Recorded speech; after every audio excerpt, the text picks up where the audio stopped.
Look at these maids attentively. One of them is richer than the other. Can you figure out which?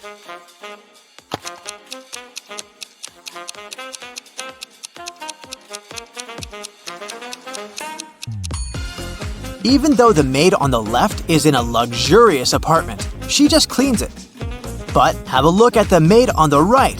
She has an expensive watch on her wrist. She is definitely richer. Look at these students. Who's cheating?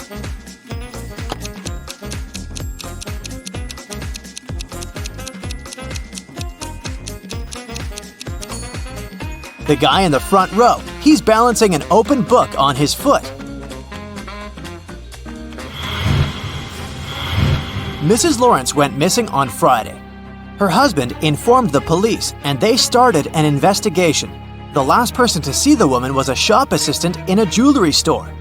She confirmed that the woman wearing a red dress and red shoes had bought a necklace that day.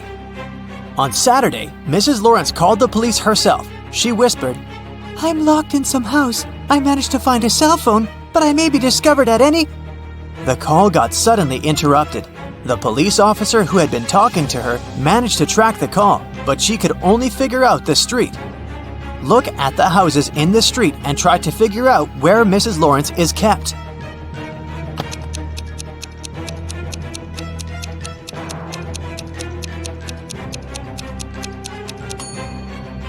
She must be in this house. Look, there's a tiny piece of red fabric on the fence over there, and Mrs. Lawrence was wearing a red dress.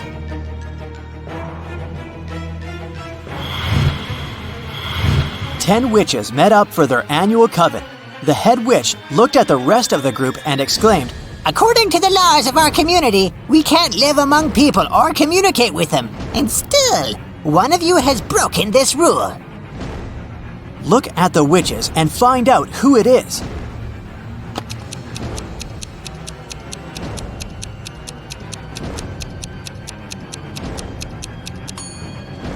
It's the witch in the purple hat. There's a smartphone in her pocket. Three friends, Kathy, Mark, and Lauren, gathered together to catch up on their latest news at Lauren's place. At one point, they decided to play hide and seek, but it was Lauren's turn to look for her friends. She easily found Mark, but even with his help, she couldn't locate Kathy. Uh-oh. Can you help Lauren find her friend?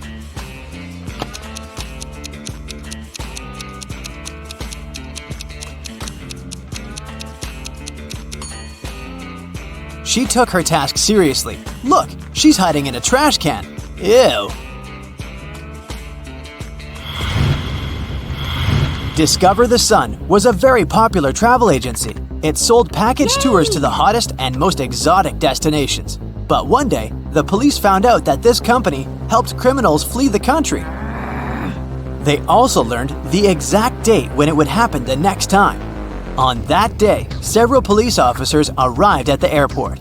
They stopped a group of tourists who were flying to a Caribbean island. But the detectives didn't know the criminal's identity. That's why they had to search the baggage of all the passengers. Look at their bags and say who the criminal is.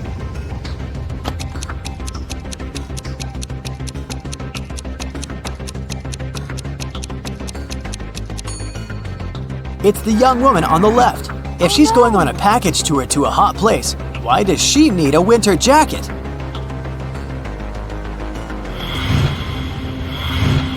Megan invited her friends to a restaurant to celebrate her birthday. They had a lot of fun. Megan got the best birthday present ever. Her friends gave her a ring with a large diamond. But suddenly, the room plunged into darkness. After several minutes of total confusion, the lights came back on. But Megan's ring was gone. Look at the image attentively and try to figure out who stole it.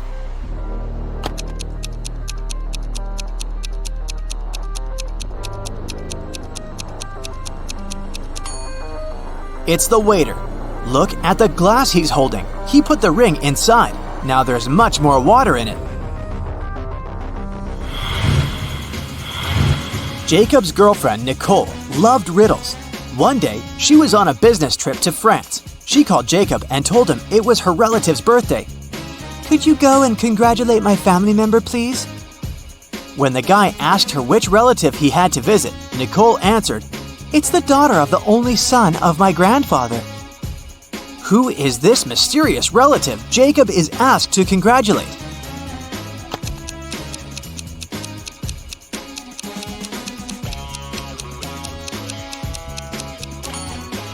It's Nicole's sister. Ms. Lopez took her students to an art museum. Half an hour into the excursion, a worried museum worker came up to the professor. He told Ms. Lopez that one of the exhibits, an ancient vase, had been damaged. The culprit was most likely one of the students. Only 3 of them came close to the vase. Maria said, After I looked at the vase, I noticed my makeup was smudged. So I went straight to the bathroom. Anthony replied, I didn't touch the exhibit. After looking at it, I went to the next room to see dino skeletons. And Nathan said he'd been following Miss Lopez, taking notes. One of these students is lying. But who?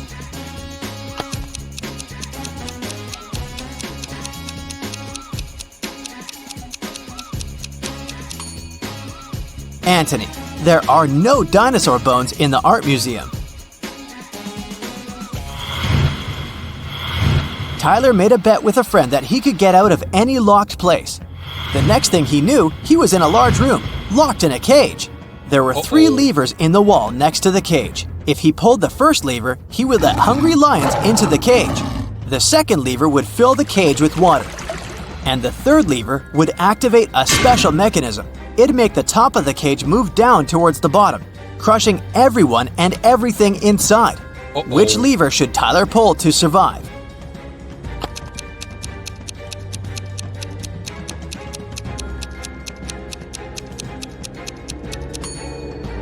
His only choice is the second lever. All the water will flow out through the bars of the cage. Matthew has only black and white socks, but he keeps them all mixed. One evening, the guy is in a hurry. He's getting ready for a date. Suddenly, the power goes out. Now it's completely dark in the room. The guy has 10 white and 10 black socks in the drawer. How many socks must he pull out of the drawer to get 2 matching ones?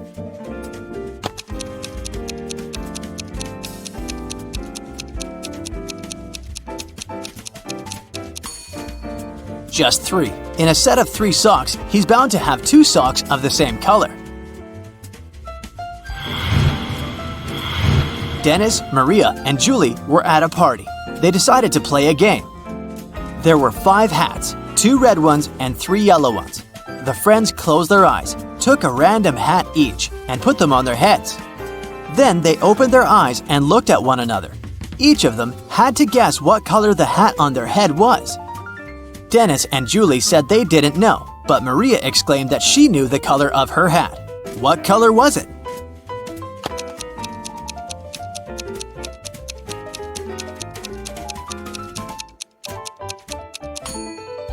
It was yellow. Maria saw that Dennis and Julie were wearing red hats, and she knew there were only 2 of those. You need to take 2 apples from your garden and bring them to your friend, but she lives on the other bank of the river. To get to her house, you have to cross a bridge. It can hold your weight and the weight of 1 apple. If you try to step on the bridge with 2 apples, it'll collapse. And the water in the river is swarming with piranhas. What can you do to bring your friend 2 apples if you can only make 1 trip?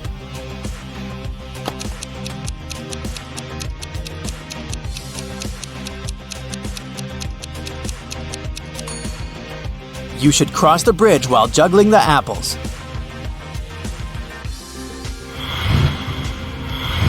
Ben woke up in a hospital. He only remembered his name and nothing else. A doctor came in to check on the guy. He said 3 young women were waiting to see Ben. The women came in. Strangely, each of them claimed to be the guy's sister, but only one of them is telling the truth. Who was it?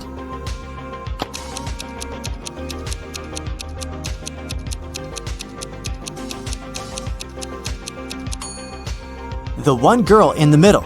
She has a birthmark on her hand, and Ben has the same.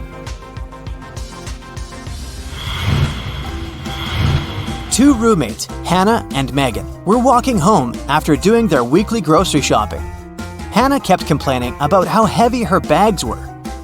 Then Megan told her, "I don't understand why you're upset. If you gave me one of your bags, I would have twice more bags as you do. And if I gave you one of mine, we would have the same number of bags." How many bags were the girls carrying?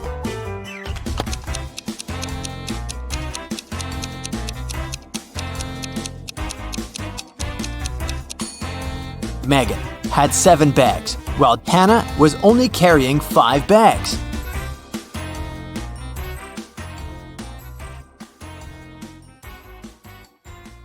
Hannah runs a dance show.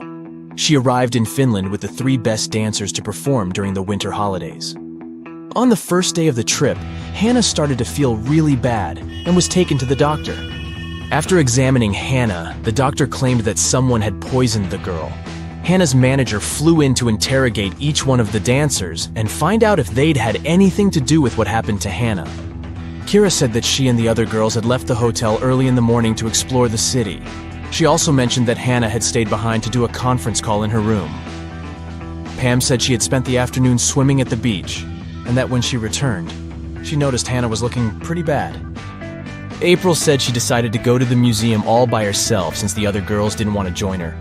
Hannah's manager noticed the girls' testimonies didn't match, and that it was definitely one of them who'd done it. Can you guess who is the culprit?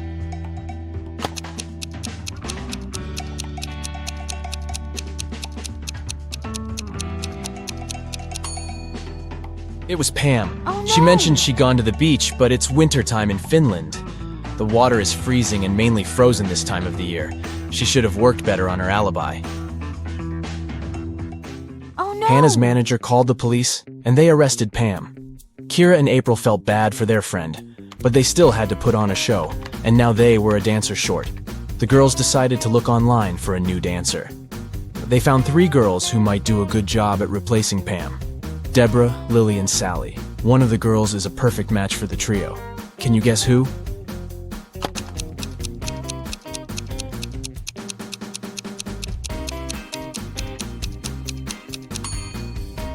It's Sally. Both of the other profiles are fake. If you look closely at Deborah's picture, you'll see that the shadow on the back is not hers. It's definitely photoshopped. And look at Lily's birthday information. If that were true, she wouldn't have been born yet. Keith was a singer, and he was going to perform at Bath's House of Performing Arts. He was taking all of his equipment backstage to get ready for a sound check when a police officer ran into the room. The officer said that one of the actors from that night's show was a runaway criminal. There were 4 actors playing Santa Claus, but one of them was a fake.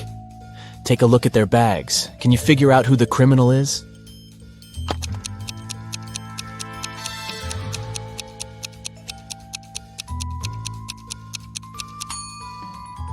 It's the owner of the 3rd bag. Santa never shaves off his beard, and that guy is carrying shaving cream. He must be the runaway.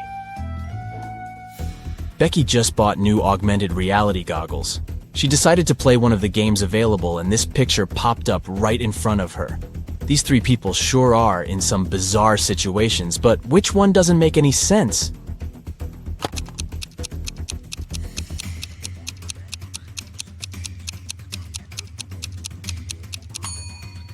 The man on the left is walking on lava. Sure, someone can do that, although it won't last for too long without the right kind of shoes. The man on the right is walking on desert sand, which is fully normal. But the woman in the middle looks like she is walking on burning water. That definitely doesn't make any sense. Felicity was 10 weeks pregnant when she decided to try a new doctor in town. The doctor did an ultrasound of her belly and gladly said, "Ah, it's a boy." Felicity looked confused and said, "No, I'm pretty sure I'm having twins." The doctor was the one that looked confused after Felicity's answer. Take a look at both women. Can you tell who's right?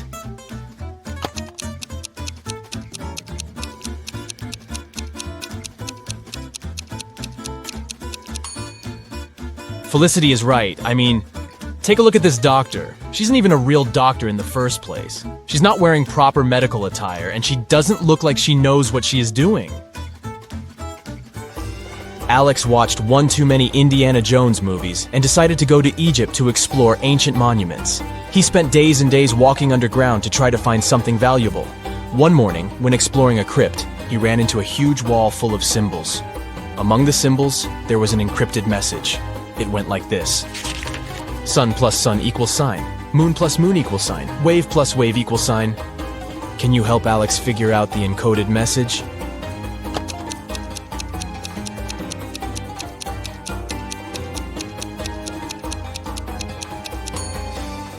This is not an easy one, but here's how it works. Sun has 3 letters, moon has 4 letters, and waves has 5 letters. So the encrypted message is the number sequence. 6, 8, 10. Way to go, you. Take a good look at this image. Can you tell who is smarter?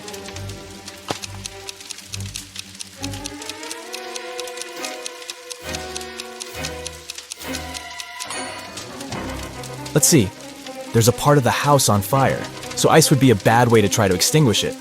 You would have to wait for the ice to melt into water. But during that time, the fire just grows.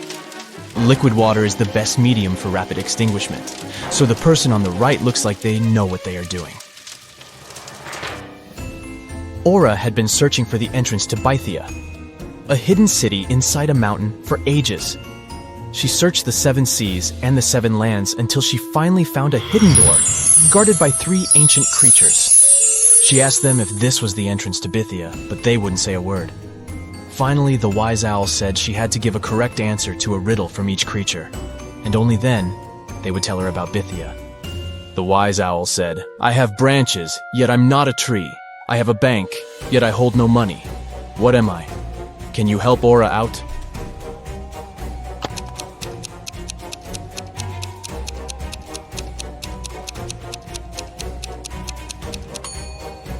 The correct answer is a river. A river has branches that flow into different streams, and the sides of the river are called riverbanks.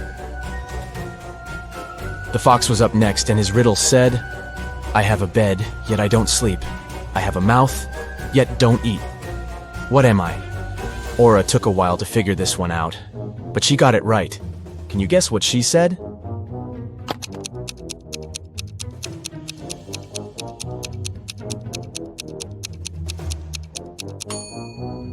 It's an oven, duh. Pretty obvious now that you think of it.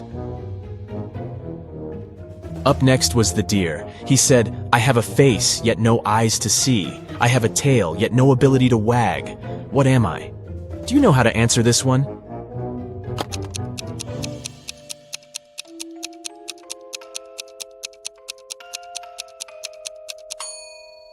It's a clock. A clock has a face with numbers but no eyes. And it has a tail that we call a pendulum, but it doesn't wag like an animal's tail. The wise owl opened the door and showed Aura that there were 3 pathways leading to Bythia. She should choose the correct one, otherwise she would get stuck in this in-between place forever and would never be able to get out. Take a look at the pathways. Which one should Aura choose to complete her journey?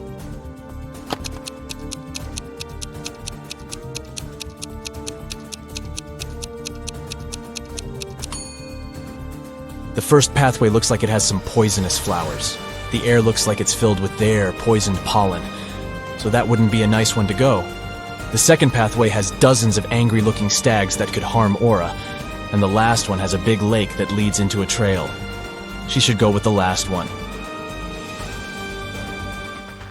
On a rainy Saturday night, John and Katie decided to stay in, order pizza, and watch the Riddle channel on their TV. On the screen, they saw a man hanging for his life on the branch of a tree. He was surrounded by angry people.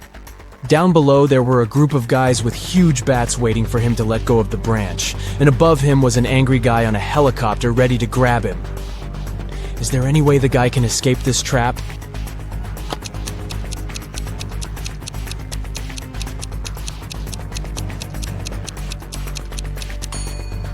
He should throw the bat that's in his pocket to the floor, aiming at the group below him.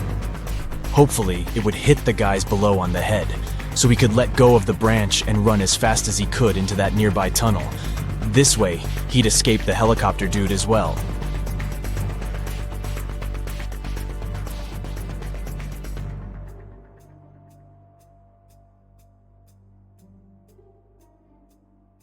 Today, we trek into a mysterious cave teeming with treacherous traps.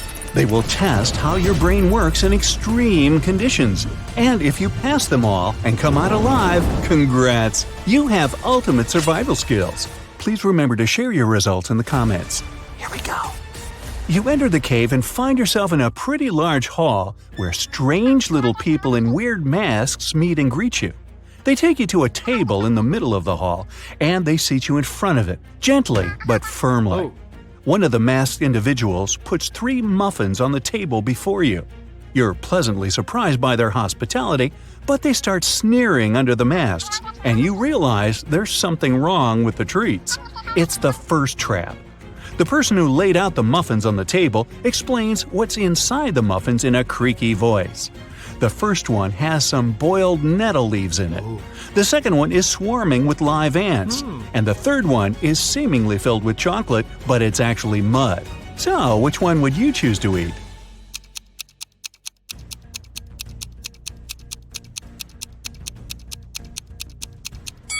Well, live ants and mud are a no-go for sure.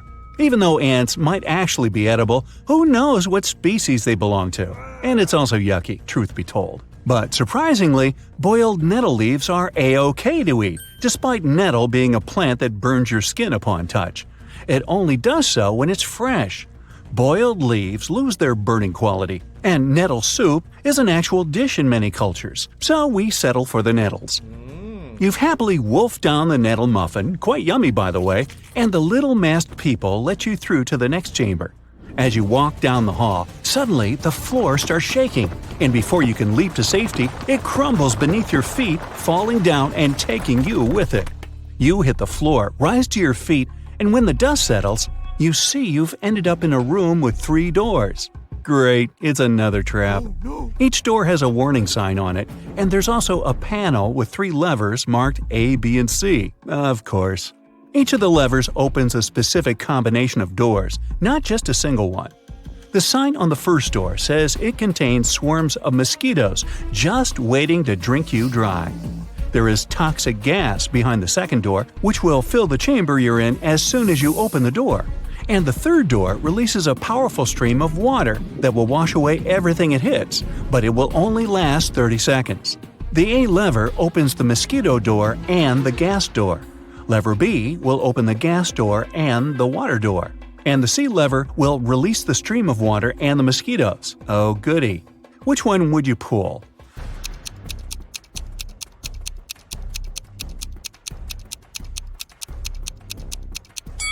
If you chose the C lever, you're either fortunate or have outstanding survival instincts. This combination will get you out of the trap. 30 seconds of a mighty torrent are just enough to get rid of any swarm of mosquitoes. The water and gas combo would do nothing useful, as the gas would not be washed away. And as for gas plus mosquitoes, well, you might get rid of the insects, but it wouldn't save you from the gas either. Now you dry yourself as you can after the shower and walk out of the room you were trapped in, waiting for another trap to show up. Bang! A huge boulder falls right behind you and starts rolling your way. You run away from it and duck into an alcove in the wall to your side. The boulder rolls past and you sigh in relief. You walk further and reach a straight hallway with rounded walls and a ceiling that slopes downwards. With a thunderous crash, another boulder smashes through the ceiling and comes barreling towards you fast. The boulder fits the tunnel perfectly, and there's no hiding place to get away from it now. A few feet ahead of you are a series of tripwires that stretch from floor to ceiling close to each other. They're very sensitive, and each one will cause a bottomless pit to open right beneath your feet if you touch it. To your left is another alcove in the wall, but if you attempt to squeeze into it, the boulder will press you with some force against the wall as it passes, and the wall has nails sticking out of it from floor to ceiling. Down by your feet is a hole in the floor, but it's only a couple of inches deep. On the bright side, there are no nails in it. So, what's your choice? A. Try to slip between the tripwires. B. Squeeze yourself into the nailed wall. Or C. Lie down in the hole in the floor.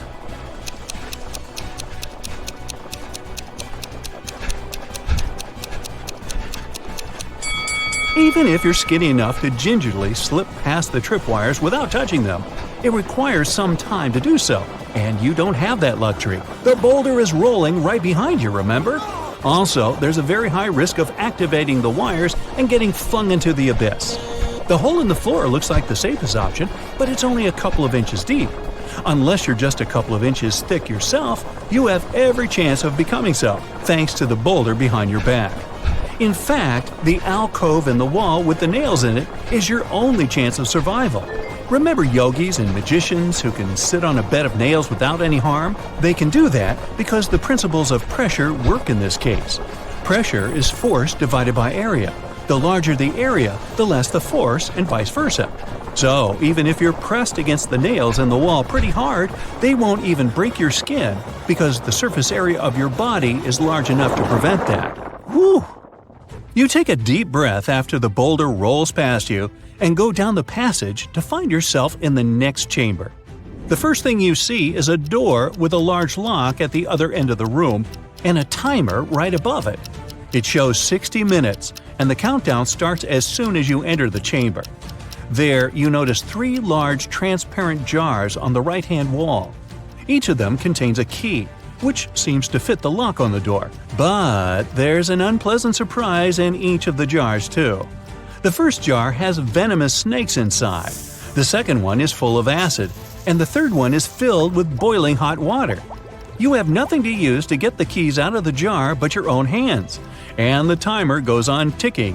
Which jar should you choose?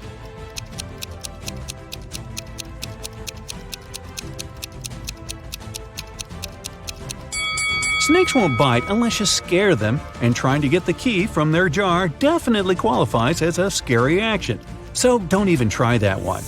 Acid isn't an excellent choice either, obviously. The timer is actually a hint.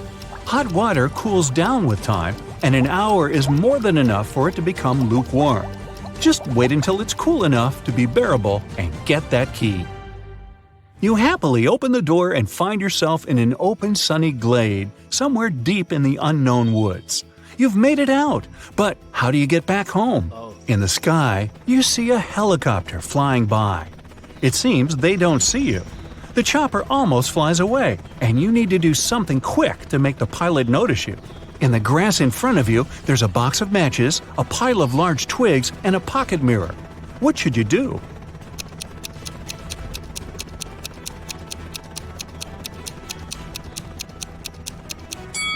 Well, you don't have time to build a fire. Your best bet is the mirror. Catch a ray of sunlight and point its reflection at the helicopter, trying to hit the windscreen with it. Yes, you've been spotted! The pilot brings the chopper down, and you've successfully escaped the treacherous cave. Okay, fess up. What's your result? Nancy and Mike were going to the Carnival of Riddles, which was scheduled to be in their town during the weekend. It was a very popular carnival that was traveling the country, and everybody was so excited. So, when they arrived, they saw a very long line, and it seemed like they had to wait for many hours to be able to get in. But the ticket salesman left his booth and walked in front of the crowd. He said that he was going to give a riddle to everyone. Since this was the Carnival of Riddles, those who could answer correctly would be able to get inside earlier than others. The riddle was this: I am the beginning of eternity. I am the end of time and space. I am the start of every end. I am the end of every place. What am I?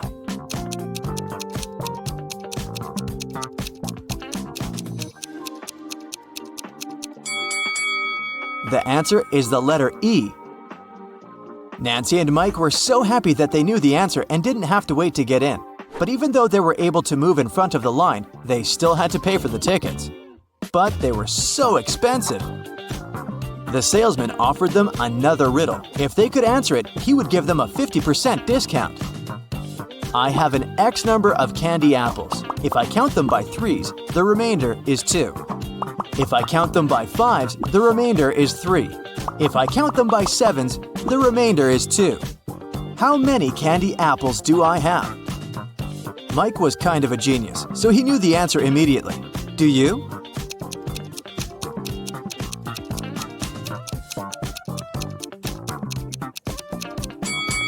The answer is 23. Nancy and Mike were glad to have been able to save some cash to buy snacks. Nancy wanted to get something sweet for herself and her brother, so they went to the candy booth. They had 3 options to choose from. They could either buy cotton candy, candy cane, or a candy apple. Which one should they pick?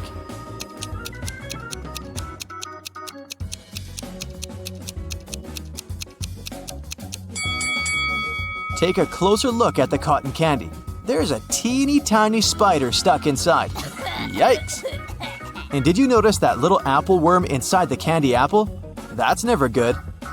So, they should buy the candy cane. Before leaving the candy booth, Mike wanted to get a gumball too. However, when he inserted his coin into the gumball vending machine, he realized that something was strange. Hey! Do you see it too?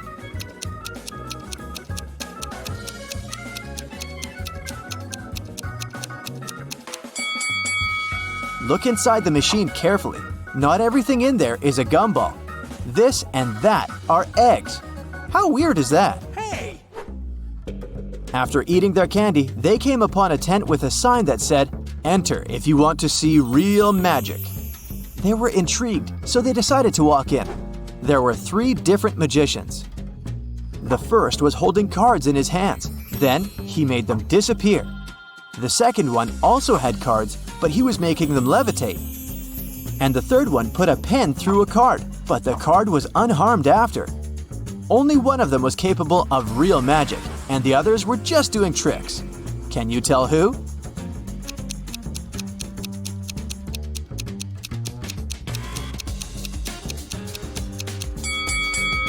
Take a closer look at the first magician's sleeves. You can see a corner of the card.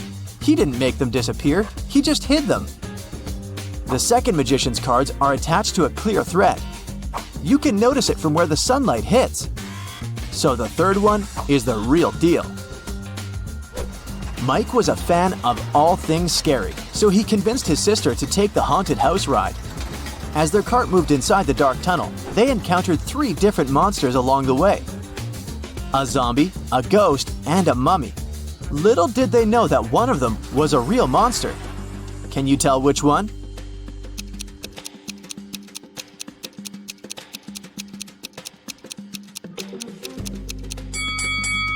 Take a look at the zombie. Its makeup is kind of melting, which means that it must be an actor.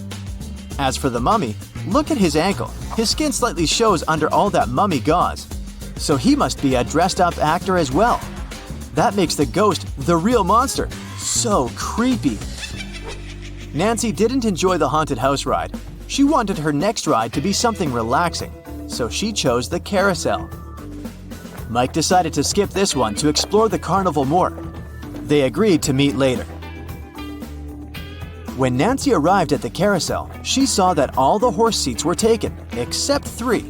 But only one of them looked safe to sit on. Which one is that?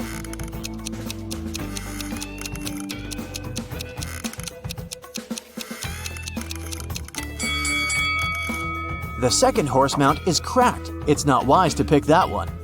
And the third horse is slowly moving back and forth even though the carousel is not rotating yet. Its screws must be loose or something.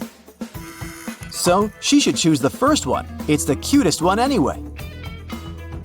As Nancy was enjoying the carousel, Mike decided to check out the Hall of Mirrors. The information board said that only one person was allowed inside. Mike entered and had so much fun enjoying all the funny reflections of himself on the weird mirrors.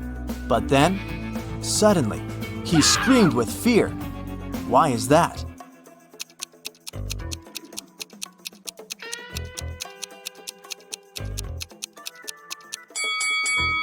Take a closer look at the mirror reflections. One of them doesn't belong to Mike, so he is apparently not the only one inside, even though the sign said he would be. Mike was so scared of the unexpected reflection. He ran out of the Hall of Mirrors immediately, but as he did, he tripped on a stone and twisted his ankle. So he decided to visit the first aid tent to get some ice. When he walked in, he saw that the nurse was in panic and in no condition to help him out because there were 3 pregnant women sitting in front of her, all claiming they were going to give birth now. However, Mike noticed that one of them was lying and faking her pregnancy. Can you tell who?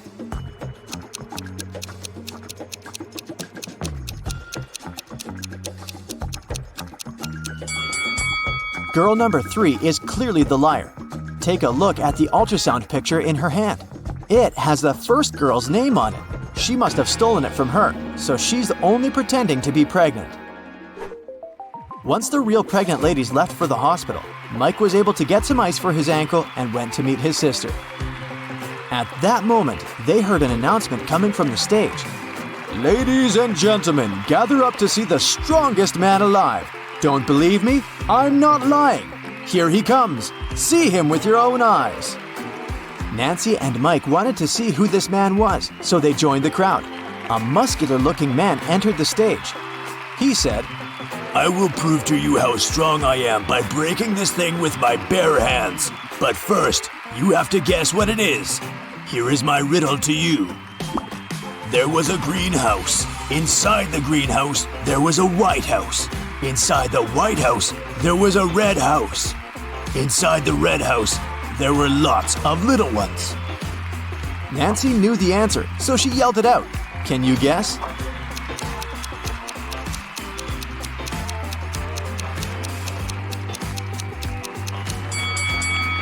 It's a watermelon, and the strongman was able to break it with his bare hands indeed. So cool! Nancy and Mike were tired, so they decided to call it a day and go home. But before that, they wanted to get a souvenir from the carnival. They picked a beautiful fridge magnet. When they paid for it, the gift-shocked salesman put 3 cups upside down on the table and placed their money under one of them. He said he would give their money back and the magnet for free if they could guess which cup had their money after he performed his trick. Watch carefully. Nancy knew where the money was immediately. How about you?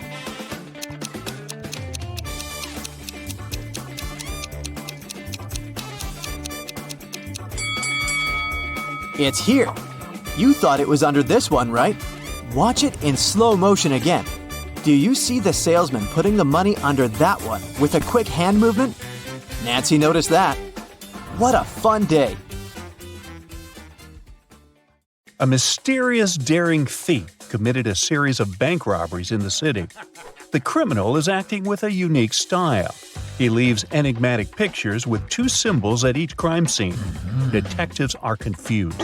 But thankfully, a police dog helps them track traces and leads them to an old house in a creepy neighborhood. The detectives find 3 suspects, but each of them has a strong alibi. Mr. Wildrose says, "I was busy celebrating my birthday with friends." Mr. Showberry says, "I was visiting a nighttime art exhibition, but unfortunately it wasn't allowed to take pictures inside." And Mr. Greenman says, "I had to stay home because I was sick. My mother was taking care of me, so she can verify my words." Can you spot the thief?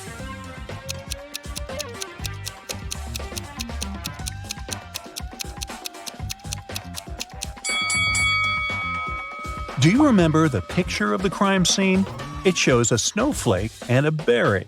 This hint points to Mr. Snowberry. The detectives arrest Mr. Snowberry, but he finds a way to escape from his cell. The policemen are chasing him around a 2-story jail building. Mr. Snowberry hides on the roof and decides to jump off it. Can you guess why he decided to jump instead of climbing this tree?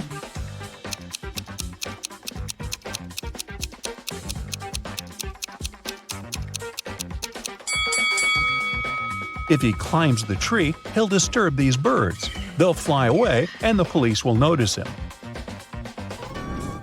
Mr. Snowberry jumps and blacks out. After a while, he wakes up and finds himself locked in a small room.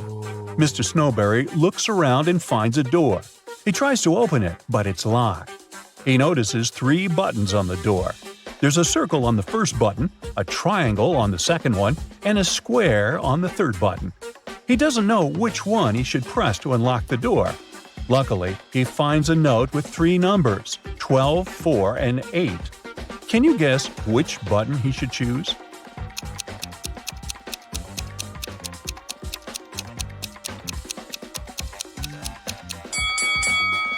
There's a clock right above the door, and it's here for a reason. If we draw lines connecting 12, 4, and 8, we'll get a triangle. So he should press the triangle button.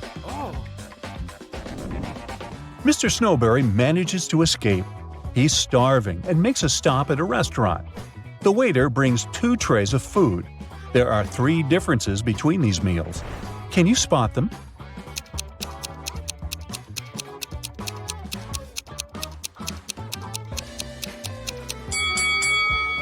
Ready to see the correct answer? Here they are. Yes! The policemen spot Mr. Snowberry at the restaurant.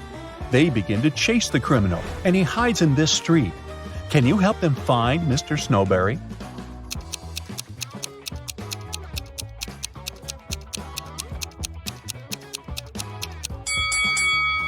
He's over here. Finally, Mr. Snowberry ends up in jail, but the city is shocked by another crime that happened in a historical museum. Someone stole an ancient emerald statue during an exhibition. This artifact is expensive and very rare. So the detective starts his investigation immediately.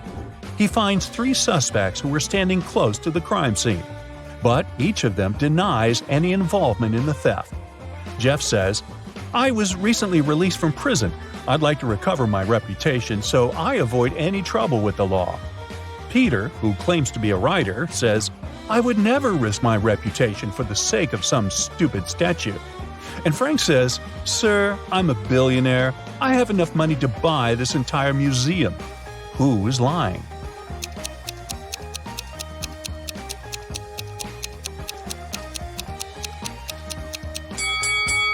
Frank. He said he's a billionaire. Why would he wear a fake brand? Molly's kitten is missing. She's looking for her pet in the park and comes across these 3 strangers. One of them stole her kitten. Can you guess who?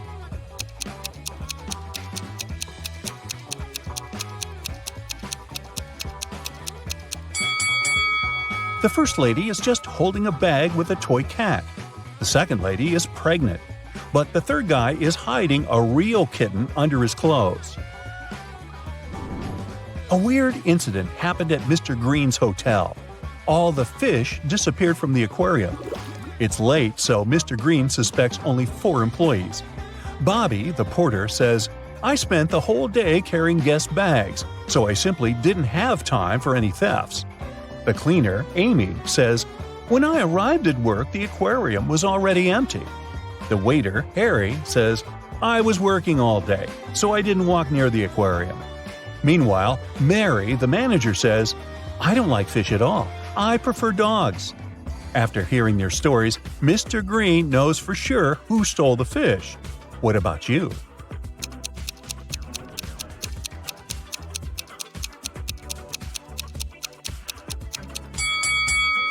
Take a look at the puddle on the floor.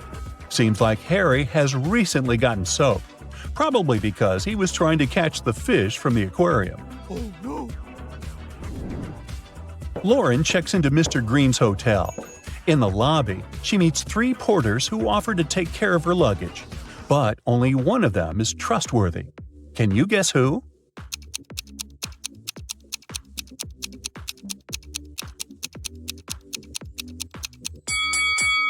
The first porter wears 2 watches, one on his left hand and one on his right.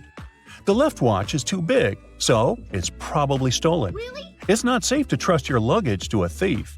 And the third porter is a ghost. His feet don't touch the ground. Therefore, Lauren should trust the second guy. Me? I just get out of that hotel.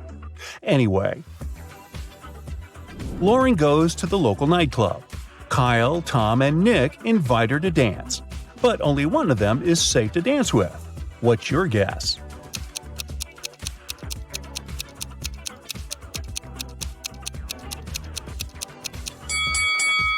Tom wears a leather jacket with sharp spikes. Oh. He can accidentally scratch Lauren while dancing. Take a look at Kyle's feet. It looks like he's about to turn into a werewolf. Oh my god. Lauren returns to the hotel and finds out that someone stole her favorite necklace from her room. Oh god. She runs to the lobby and faces 4 people: a manager, a janitor, a guest, and a porter. She asks, "Who stole my necklace?" But everyone swears to have nothing to do with the robbery. Can you help Lauren find the thief?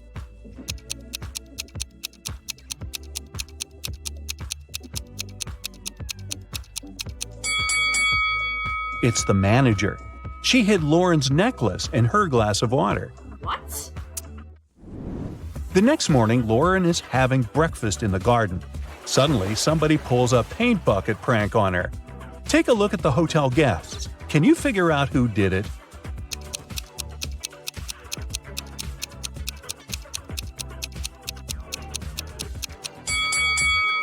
It was definitely the first guy. There are paint stains on his pants, and the color matches the prank paint perfectly. In the garden, Lauren finds something very curious.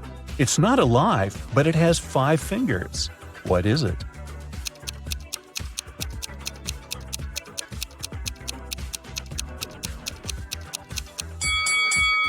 A glove. Mr. Green enters his office and finds a pleasant surprise on his desk. Someone brought a huge box of his favorite chocolates. Mr. Green questions his employees, but everyone swears to have nothing to do with the gift.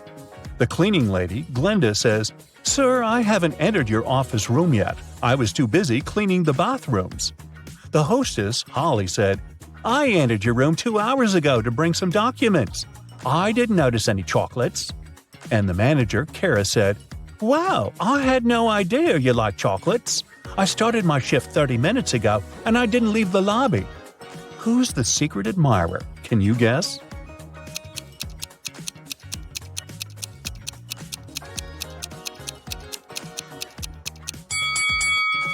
According to Kara, she didn't enter Mr. Green's office, but she dropped one of her hairpins on the floor. Mr. Green invites Kara for lunch at the local buffet. There are 4 meals that they can enjoy: pizza, pasta, salad, and sushi. However, some of these meals are not safe. Can you figure out which ones?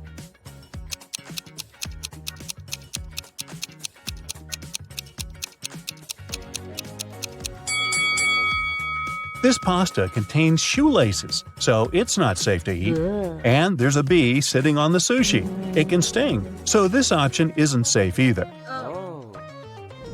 Lauren goes for a walk in the forest.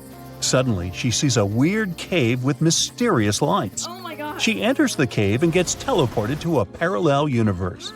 Can you help her spot the difference between this reality and the normal world?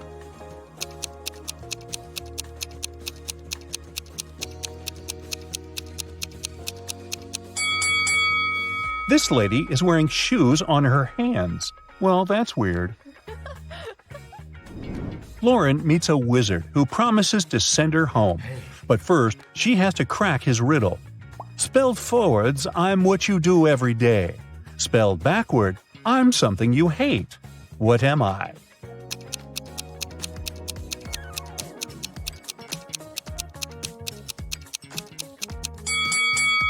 If we spelled live backwards, we'll get evil.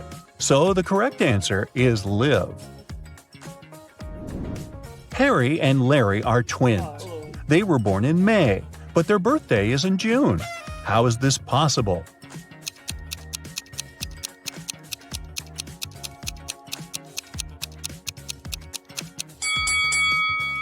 Well, it's possible because May is a town. Gotcha. Bobby and Martha have been together for a while. Tonight, Bobby arrived at her apartment with a diamond ring, hoping to propose to her. But as soon as he entered the place, he realized something was wrong. The living room was a mess, and Martha was absent. Do you see any clues that Bobby can use to find his girlfriend?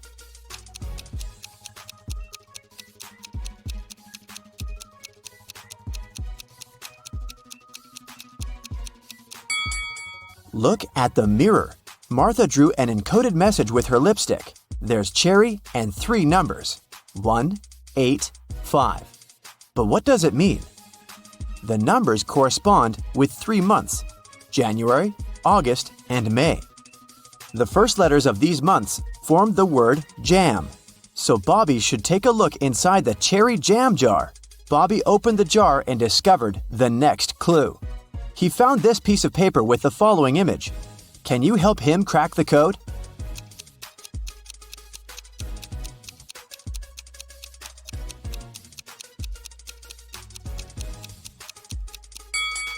Each bug has a unique number of legs.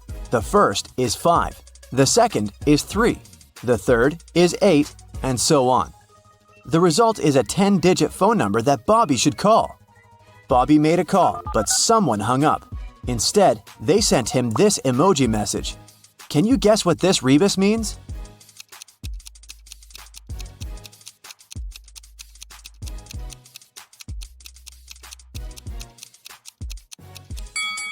Try to say these words out loud and you'll get 1.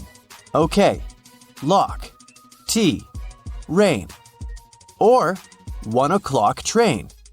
Bobby hurried to the railway station to catch the train at 1 a.m. It was leaving for Paris. The cashier had only 2 tickets left. Fortunately, they're offered at huge discounts. There's a first-class coupe ticket priced at $300, but it's 20% off. And there's a super luxury coupe with a private bathroom for $600. Bob can purchase this ticket with a 60% discount. Can you guess which option is better for Bobby?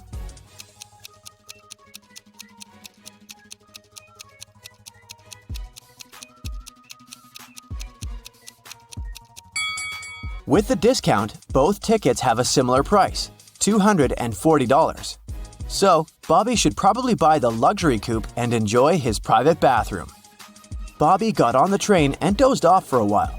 When he woke up, he noticed someone had put a note in his hands. Bobby ran to the next railway car and saw 3 passengers there. He spotted the imposter right away. What about you?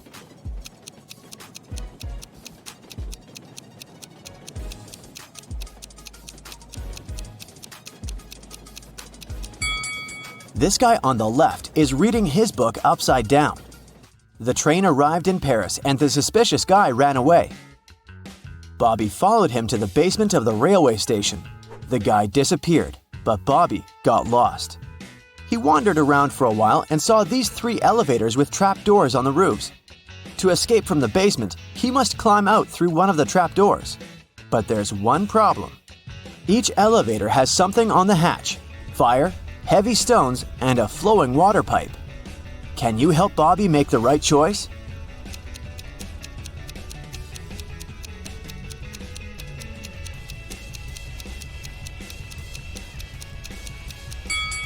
He should choose the 3rd elevator, open the hatch, and wait until the water is collected.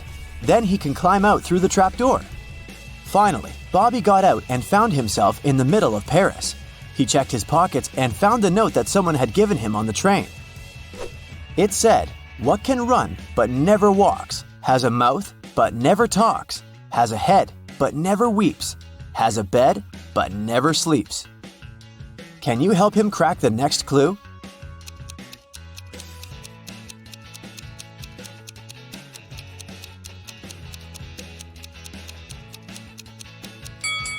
The correct answer is a river. Therefore, Bobby should walk towards the river. At the embankment, a mime clown approached Bobby and said, "Let's play a game. I'll give you the next clue if you crack my riddle. Pierre shaves every day, but still, he has a long beard. How is that possible?" Have you guessed?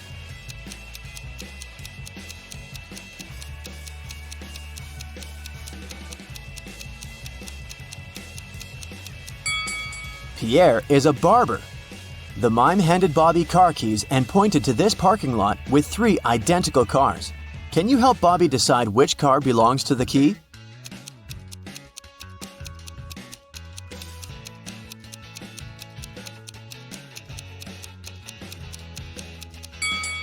This one.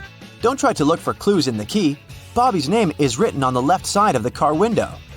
Bobby got into the car but didn't know where to go. Can you find any clues inside the car?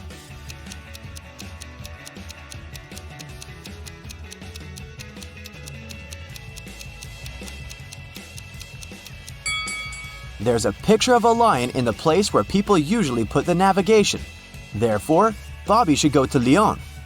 Bobby hit the road. After a while, he noticed 3 hitchhikers at the gas station. Since he's driving a 2-seater car, Bobby can pick only one person. Can you advise whom he should choose?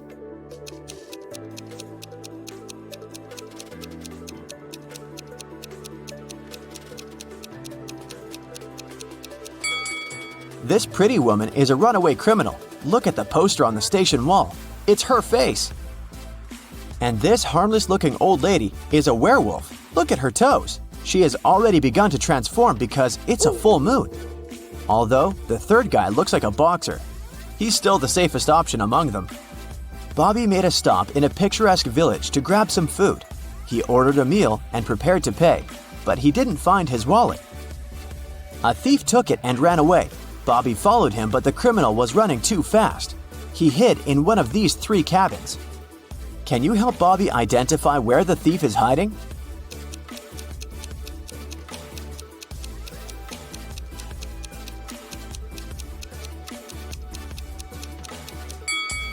There are no traces around the first house.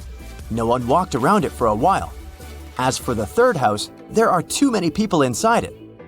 The thief had very fashionable but very dirty shoes. Remember the footprints he left on the floor in the cafe? The same tracks lead to the second house. Bobby entered the house and met the thief in the kitchen. The thief said, "If you crack my riddle, I'll give you back your wallet. So, listen carefully. I have 19 plastic mugs, out of which all but 7 were lost. How many mugs do I have now?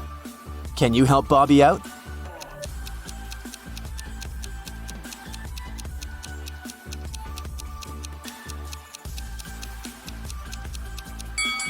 The phrase "all but 7 were lost" means that all his mugs were lost except 7. Therefore, the correct answer is 7. Bobby received his wallet back. He found this clue inside it and hit the road immediately. Can you guess, where did he go?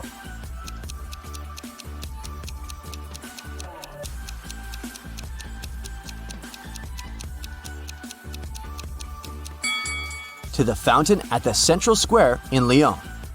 Bobby made a stop because he needed to visit a toilet. He left the car in the parking lot near the local supermarket.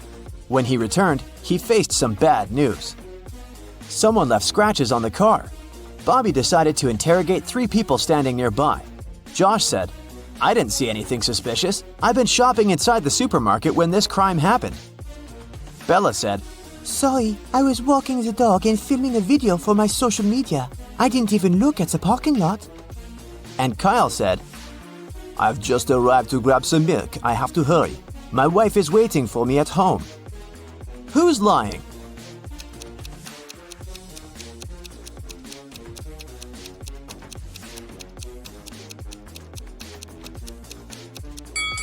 Josh, take a look at his bag. He has greenery sticking out of it. You can find the same greenery at the crime scene. Finally, Bobby reached the destination.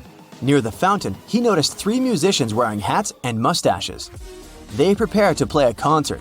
One of these musicians is fake. Can you find out who exactly?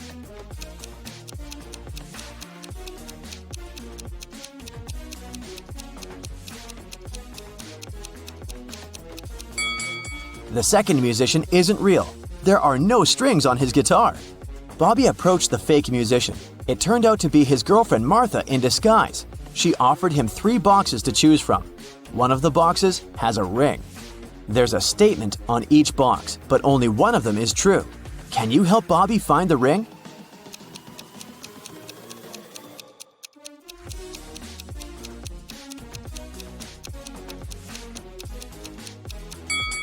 If the ring is in the first box, there are 2 true statements. And if the ring is in the third box, there are also 2 true statements. But we need only 1 true statement. That's why the ring is in the second box. Bobby opened the box. He saw a beautiful engagement ring. Martha asked, "Will you marry me?" Bobby replied, "Yes, if you manage to crack my riddle." What question can you never answer yes to? Martha gave the correct answer, and they got engaged. What about you? Have you solved this mystery?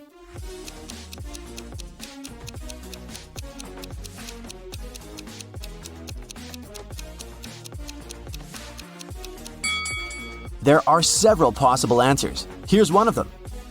Is everything you say a lie? James arrives at a beautiful haunted hotel in the mountains. He meets 3 people in the lobby, Gemma, Mike, and Peter.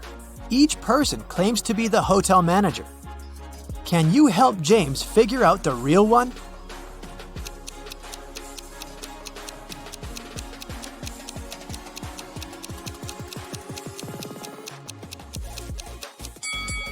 Take a look at Gemma. She's holding a badge with Mike's picture, and according to this badge, Mike is a cleaner. Meanwhile, Peter is holding a passport with Gemma's picture. Therefore, she's probably a guest. So Peter is the real manager of this place. Peter gives James this key and says, It's from our best penthouse. The room is yours if you manage to find the matching keyhole. "Can you help James accomplish this task?"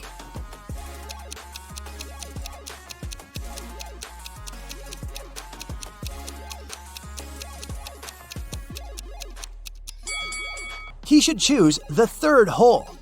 James should choose one of these 3 elevators to get to his room, but only one of them is safe. Which one would you suggest?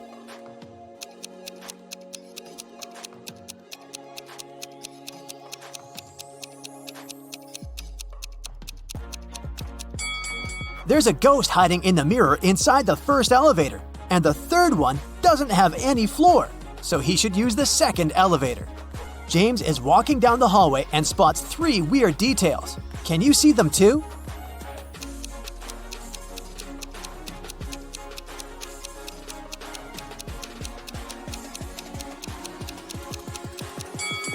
The doors are numbered completely out of order.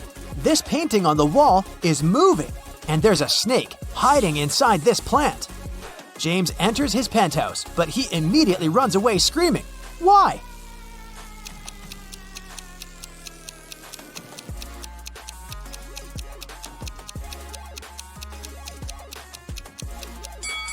Someone's invisible hands are playing this piano.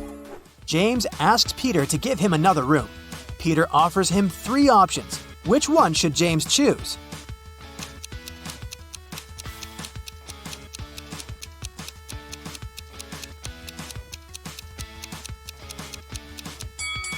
There are spiders on the bedsheets in the second room, and there's a werewolf hiding under the bed in the third room. So the first room is the best choice. James unpacks all his things and finally goes to the shower. After that, he returns to his room and finds out that he had been robbed. Can you spot what exactly was stolen?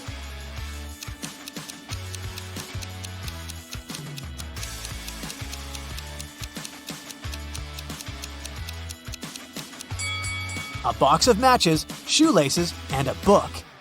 James gets very upset because he keeps all his cash in the stolen book. He calls the police, but there's no service.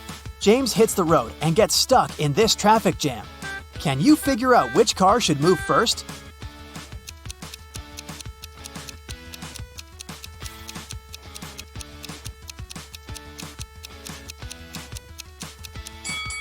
The third car should move first by reversing. Finally, James arrives at the police station. He sees these 2 women behind the bars. One of them is the wife of the jail guard.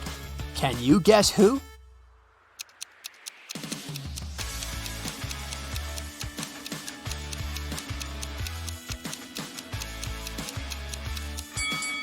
The second lady. They're both wearing similar pendants.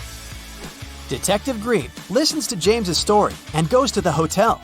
He finds 3 suspects and asks them only one question. Did you enter James's room after he moved in? Mike replies, "Nope, I cleaned this room early in the morning and I haven't entered it since." Maya says, I live next door and I heard James singing in the shower, but I didn't enter his room. and Peter replies, "No, sir, I was in the lobby the whole time. I would never risk my job by stealing a stupid book." Can you spot the thief?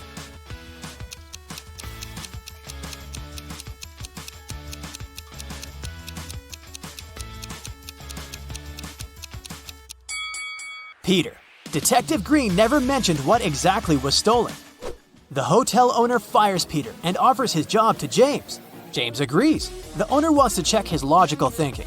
That's why he offers James to solve a riddle. Can you find anything similar between the front of a lady and the back of a seal?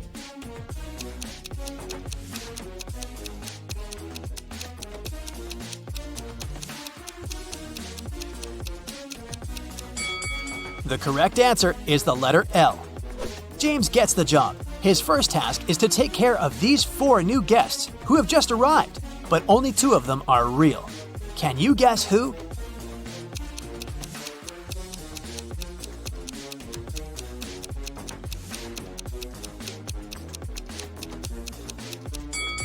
The first lady is a ghost. Take a look at her feet. She's levitating. And the fourth guy is a thief. He's stealing a credit card from the second person's bag. So, only the second and the third person are actually the guests. James goes to the restaurant to have some dinner. The cook serves him a big dish with sushi, but James didn't wash his hands, so he leaves for the bathroom. When he returns, he sees that someone has eaten a couple of items from his plate. James questions 3 suspects. Gemma, the guest, says, Honey, are you kidding me? I'm allergic to all kinds of seafoods. Tim, the waiter, replies, I was too busy. I took an order in another part of the hall and didn't look at your table. I'm sorry. Carl, the cook, says, That's too bad. I made this sushi only for you. Who's lying?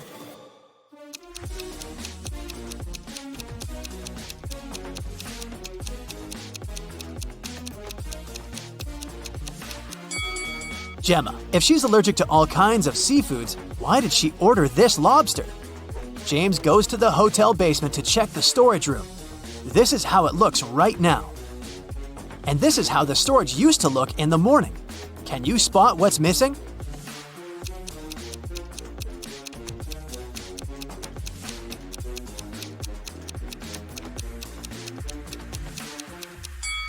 Two buckets, 1 mop, and 1 bathrobe. James gets lost in the basement and finds these 3 doors leading upstairs. Each door hides something surprising. There's a creepy clown behind the first door. There's a hungry wolf behind the second door. And the third way is filled with toxic gas. Which way is the safest?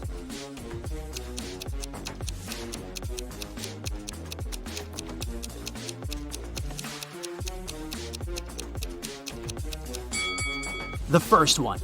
Although the clown is creepy, who said that he's dangerous? There's a power outage throughout the hotel area.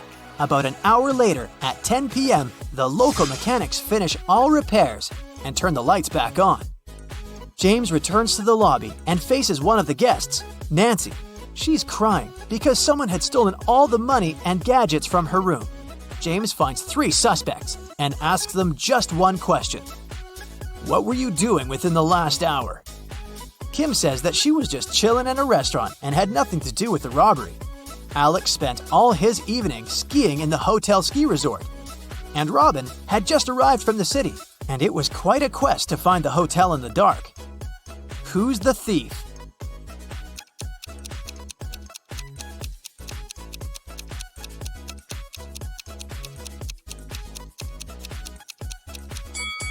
Alex. How would he ski in total darkness? James goes to the shower. He finds these 3 bars of hotel soap, but only one of them is safe to use. Can you guess which one?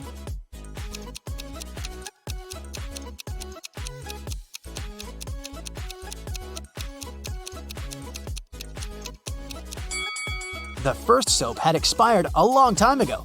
Take a look at the date. It was made in 1980. And there's a little scorpion hiding under the third soap, so James should definitely choose the second one. James decides to have a walk around the hotel before sleep. Unfortunately, he gets lost in the garden. Now he needs to get out of this crazy maze. Can you help him out?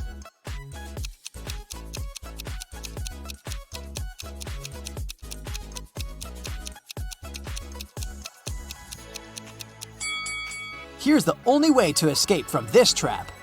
Carl, the local cook, is making an exclusive soup using his granny's recipe. He mixes all the ingredients except for one last one. Suddenly, the wind blows off the recipe and the sheet of paper with the recipe flies into the fireplace. The cook is desperate. He doesn't remember the name of the last ingredient, but he knows for sure that it stands on the shelf with seasonings. Also, he knows that the soup should be orange. Can you help Carl finish the dinner?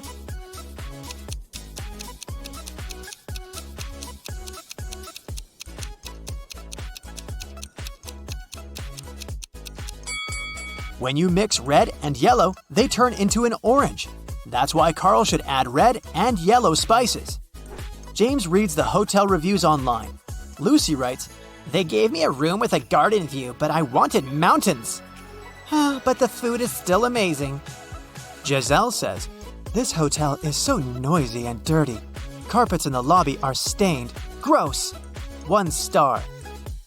Jessica writes, OMG, last night I saw a ghost in my room. This hotel is really haunted. One of these reviews is fake. Can you guess which one?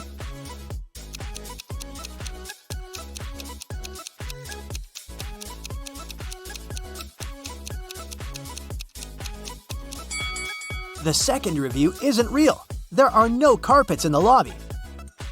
Bella is planning a workshop for hairdressers. She needs a model with natural hair color. Bella gets messages from 3 candidates, Kelly, Shelly, and Sally. She looks through their social media and finds out that only one of these ladies didn't lie. Can you guess who has natural hair color?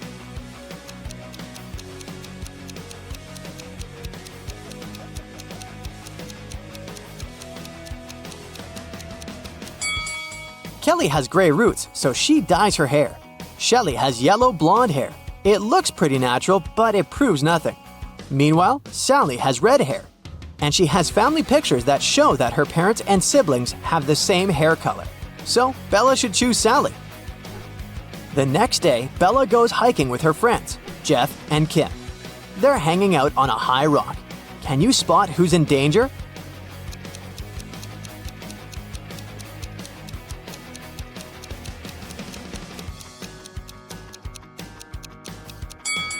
Bella is blindfolded and she's approaching a cliff break. Jeff is digging with a shovel, but there are electrical wires underneath. And Kim is just trying to feed a squirrel, but everyone is in danger. Bella can fall down, Jeff can get electrocuted, and the squirrel can bite Kim. Bella enters a cave to take some pictures, but suddenly an earthquake occurs. The exit is now blocked with stones. Bella looks around and finds 3 passages leading outside. There's a hungry wolf inside the first tunnel. The second passage is filled with toxic mushrooms. Just 1 bite can be fatal for any human. And inside the third tunnel, there's a water-filled tank with a shark. Which way is more or less safe?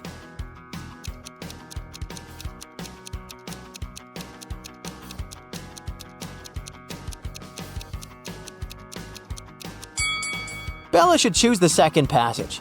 The mushrooms are only dangerous when eaten. No one is forcing Bella to eat them. Bella is walking back home and sees a lonely dog on a playground. One of these guys is its owner. Can you guess who?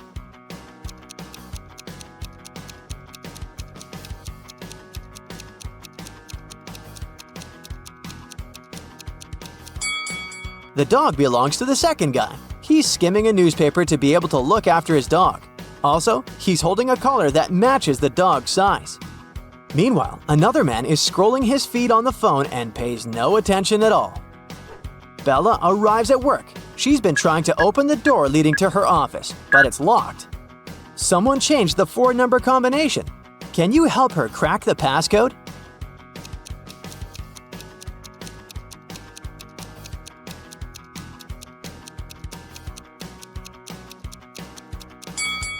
There's the word hide written next to the door. If we replace each letter with its serial number in the alphabet, we'll get the code 8945. Bella opens the beauty salon, looks around, and spots 3 weird things about this place. Can you see them too?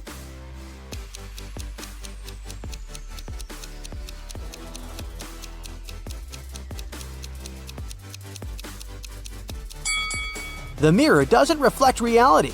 There's a spoon in this box of combs, and this unplugged hairdryer is working.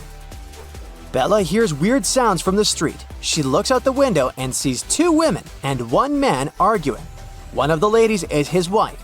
Can you guess who?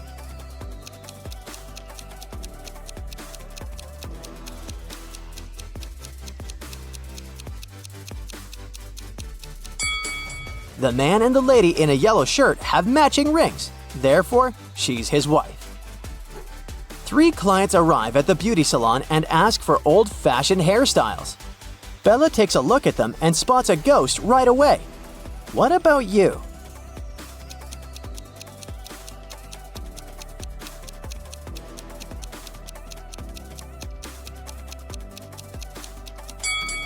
The first lady is dressed up as a ghost, but but she's wearing jeans underneath her costume, so she's probably an actress. The third lady looks like an ordinary person with conservative tastes. But take a closer look at the second lady's feet. They don't touch the floor, so she's the ghost. Bella goes to the nearest store to buy some food for lunch. She sees 3 women in a line. Only one of them is a mother. Can you guess who?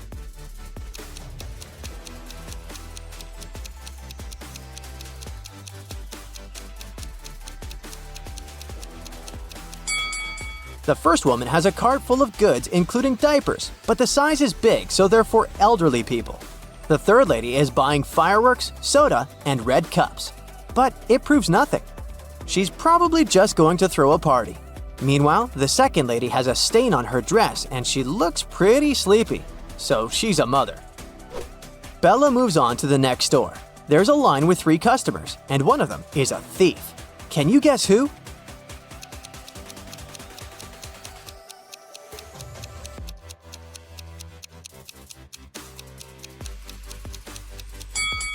The third guy is wearing an oversized sweater, but he's innocent. Meanwhile, the second guy in a hoodie hid the stolen goods in his hood. The next morning, Bella wakes up in an abandoned house.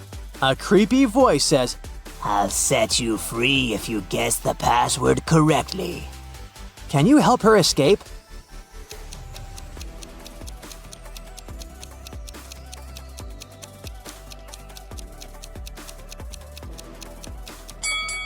Take a look at the letters on the wall. We can rearrange them into a dream house. Bella is meeting her best friend Kyle in a restaurant. He's about to introduce her to his future wife, Nellie. But Nellie has a twin sister, Kelly, who's also attending the dinner. Can you help Bella figure out which lady is Kyle's fiancée, Nellie?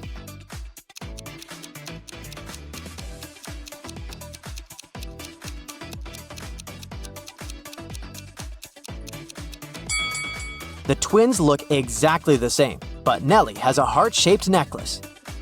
Bella is watching the videos of her favorite travel bloggers. One of these guys is a millionaire, while the other one is broke. Can you guess who is who?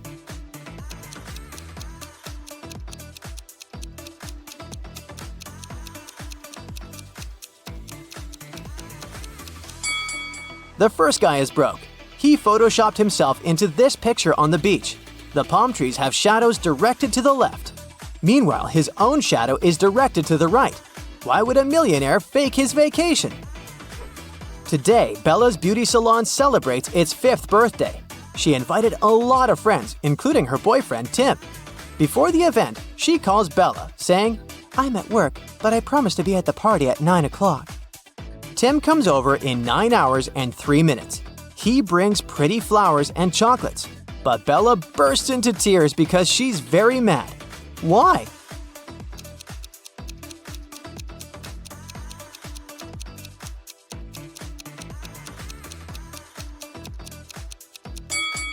Bella was expecting her boyfriend to arrive at 9 p.m., but he came at 9 a.m. the next morning. 2 ladies show up at Bella's beauty salon. One of them is super rich. Can you guess who?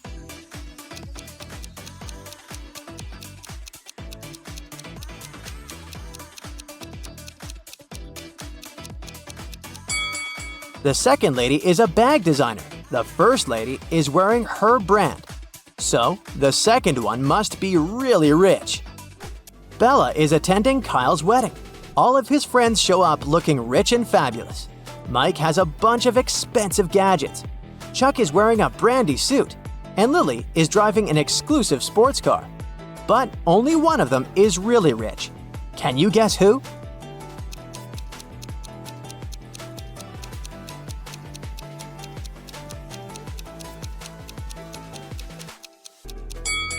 Take a closer look at Chuck's suit.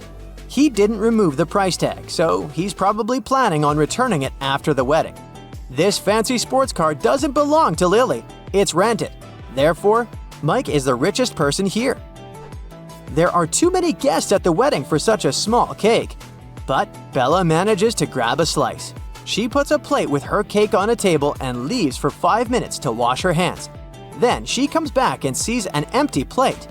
Bella questions 3 guests. Alice says, "I've been dancing non-stop for the last 2 hours. I didn't eat anything." Chuck says, "It wasn't me who ate the cake. I'm on a sugar-free diet. But I guess it was Alice. I don't trust her." Lily says, "I didn't touch your cake. I was helping the bride braid her hair." Who's lying?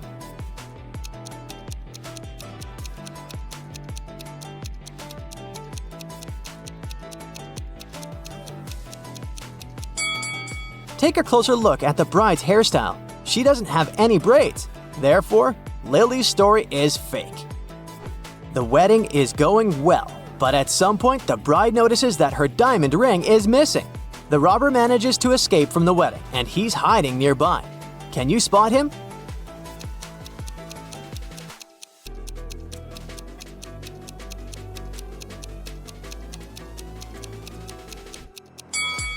He's over here. The next morning, Bella arrives at her beauty salon. Oh no! Someone stained the walls with paint. Bella finds 3 suspects and questions them. Molly replies, "I spent the last 3 days in another state at my parents' house. You can ask them if you don't believe me." Kelly says, "Yesterday I stayed here after closing to dye my hair. Sheila was helping me with my black roots. But then we left." And Sheila says, "Yesterday I was feeling sick and left earlier. The walls were fine." Who's lying?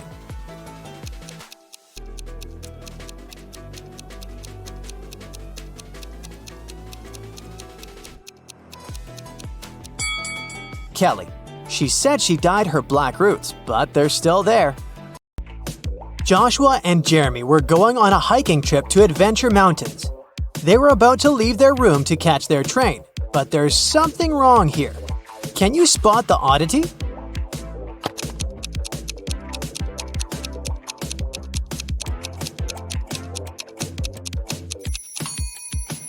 Well, they're going hiking, but Joshua is wearing shiny business shoes. Those will be too slippery on the mountains.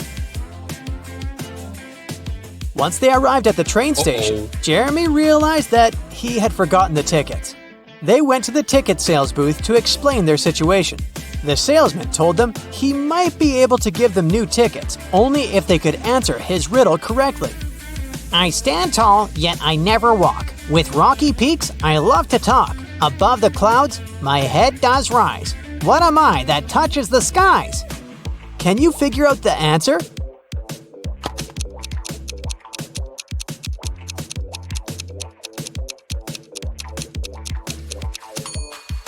It's a mountain. During the train ride, Joshua and Jeremy were enjoying the beautiful scenery from the window. But then, suddenly, Jeremy screamed. Can you tell why?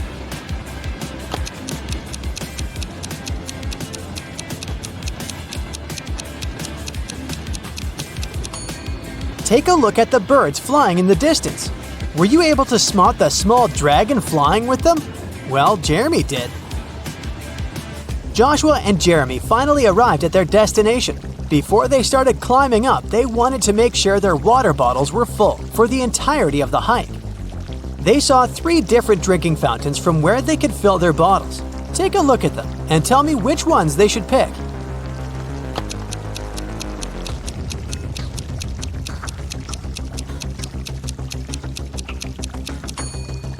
If you look closer at the first fountain, you can see a snake's tongue sticking out in the water flowing from the fountain tap. That's gross. And the second fountain's water has a slightly yellow hue. That's a no from me, so they should pick the third fountain. Jeremy and Joshua were finally ready to begin their hike. There were 3 different hiking trails they could follow. They wanted to choose the longest trail to be able to spend more time on the mountain. Take a look at the hiking trail map. You have 10 seconds to tell me which trail is the longest.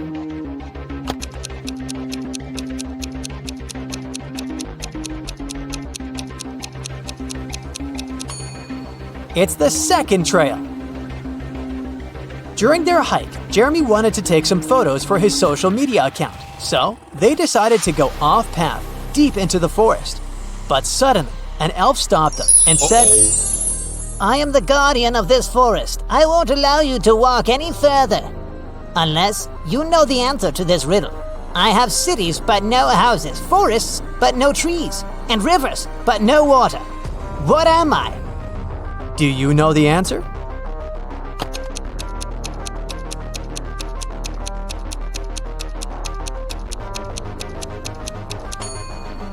It's a map. It became dark before Jeremy and Joshua could get back on the hiking trail. They decided to spend the night in the forest, just in case. Can you help them pick which tree they should build their tent under?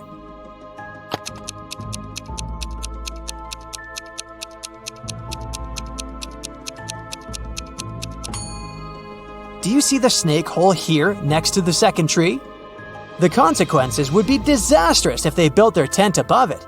And as for the third tree, there's a bee's nest on one of the branches, so it wouldn't be wise to pick that one. That's why they should pick the first tree. After completing their adventure and returning to their hotel room, Jeremy and Joshua started comparing the photos they had taken. But Joshua noticed that there were 5 differences in the photos they took at the same place. Take a look at them both here. Can you spot them?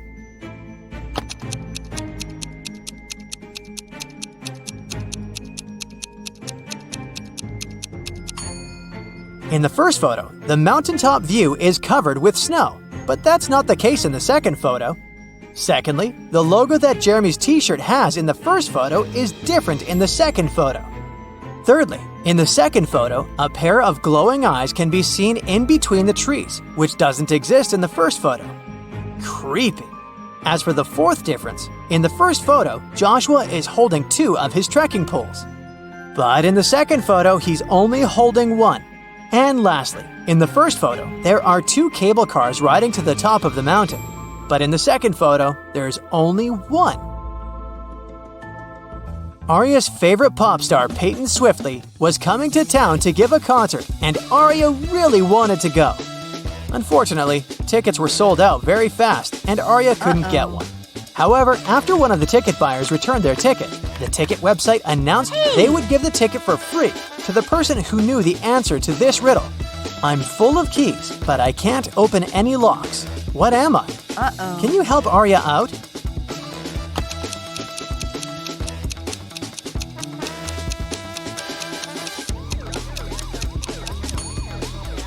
The answer is a piano. Elsa was working at the HR department, and she was going to interview 3 candidates for the company's project manager position. But as soon as Elsa greeted them, she noticed that one of them was not human. Can you tell who?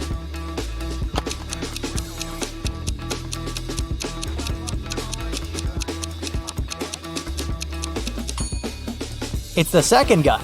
He's not blinking at all. 2 pregnant ladies attended the pregnancy yoga class at the gym. But as they were preparing for the class, the yoga instructor noticed that one of them was actually a robot working undercover to study humans. Can you guess who?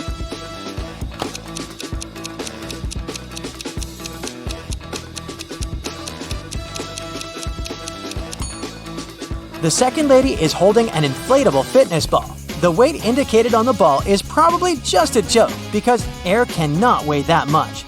Meanwhile, the first lady broke the scales. She's very petite despite being pregnant. If she was a human, her weight wouldn't be able to break these scales. Brandon finally convinced his dad to give money to him to go camping with his friends, with only one condition. He wanted Brandon to send him a photo from the camping trip every day.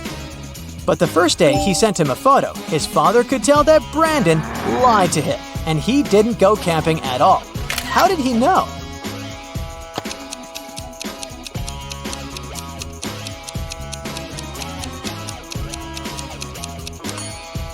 Brandon clearly photoshopped himself because everyone else in the photo has shadows, but Brandon doesn't. It was Annabelle's mother's birthday, and she wanted to place a secret gift in her mother's office as a surprise. But when she arrived there, unfortunately, the office door was locked. But luckily, her mom was kind of forgetful, and that's why she left a note with a hint for herself. Take a look at it. Can you figure out the combination?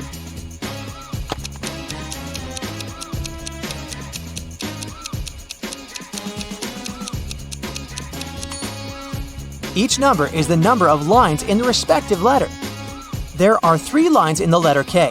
There are 2 lines in the letter L. There are 4 lines in the letter E, and there is only 1 line in the letter I. So, following the same logic, there are 4 lines in M, 2 lines in V, 3 lines in Z, and 3 lines in F. That makes the combination 4, 2, 3, 3. Casey wanted a new hobby for herself, so she decided to learn knitting and crocheting. She went to the crafting store to buy supplies. For her beginner's project, she needed to buy a green yarn, size 7 knitting needles, and a pattern book. Take a look inside the store. Can you help her find all these items?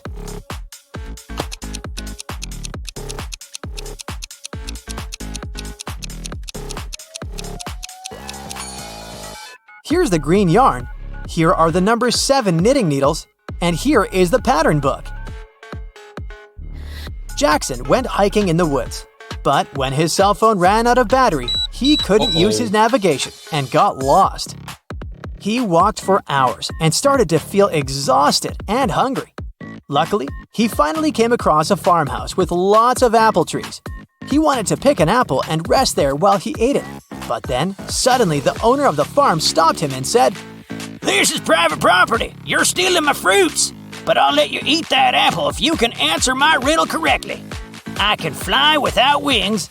I can cry without eyes. Wherever I go, darkness follows me. What am I?"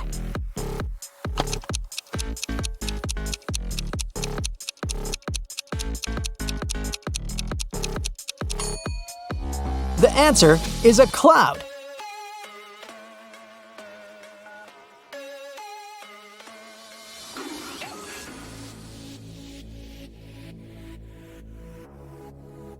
A mad scientist caught Larry and locked him in a small room.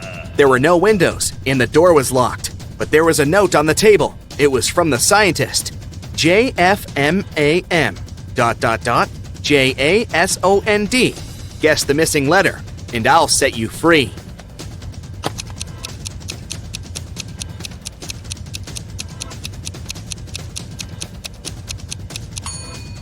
"10 minutes later, Larry was already running away from the strange place. He managed to figure out that the missing letter was J. Those were the first letters of the months of the year, from January to December. And the 6th letter, J, stood for June. There are 2 villages next to each other. People who always tell the truth live in one of them. Liars live in the other. The inhabitants of the villages often visit each other. You're in one of the villages, but you don't know which one it is. What question should you ask a passerby to find out where you are?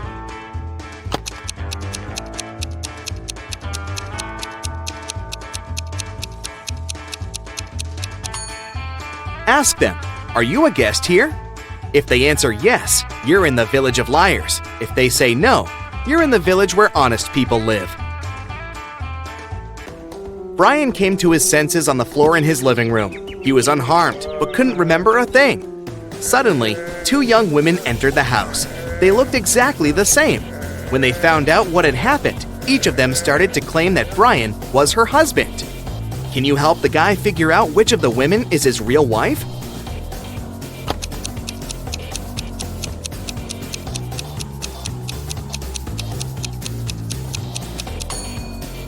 It's the woman on the left.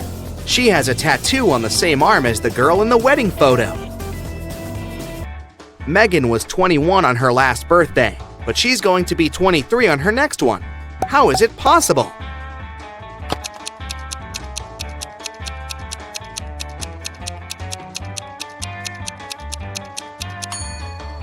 It's Megan's 22nd birthday today. Sandra's boyfriend went on a business trip to New York. Soon, the girl got a weird text message from him. It looked like this: NHAPPY. What did Sandra's boyfriend want to say?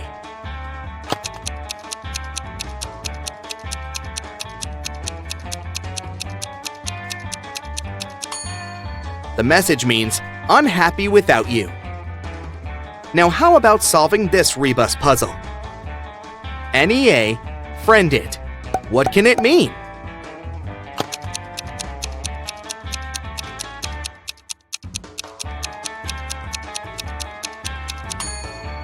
It's a friend in need.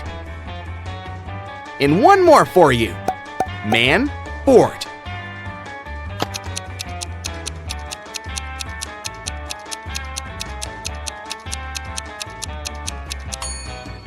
It's man overboard. Great job. Now let's see how attentive you are. Look at this image. Who's not from Earth?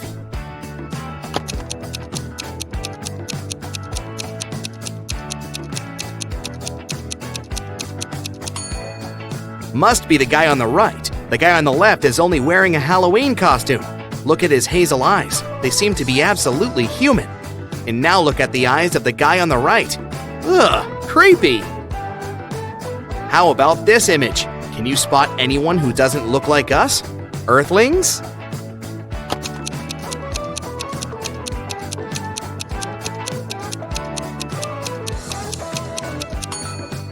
It's the lady on the left. Have you noticed a couple of extra eyes hiding in her hair? These drivers are about to take part in a race. Which of them is from another planet?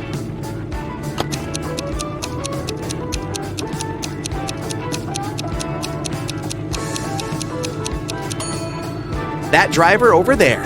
He seems to be leaving a trail of slime behind him. Okay, you have a sharp eye. But is it sharp enough to crack the following riddles? A rabbit is hiding somewhere among these mushrooms. Can you spot it?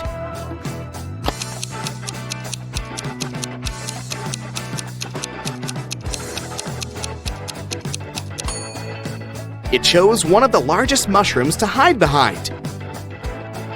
At first sight, there's nothing unusual here. But what if you examine the picture more attentively?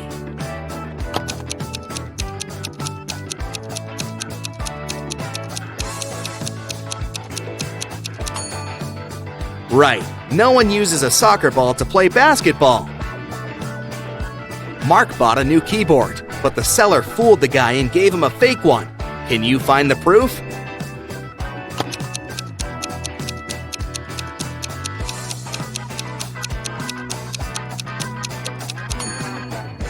The keyboard has 2 8s, but no 9s. A dog runs away from its master and is now hiding somewhere among these bowls. Help the worried owner find its pooch.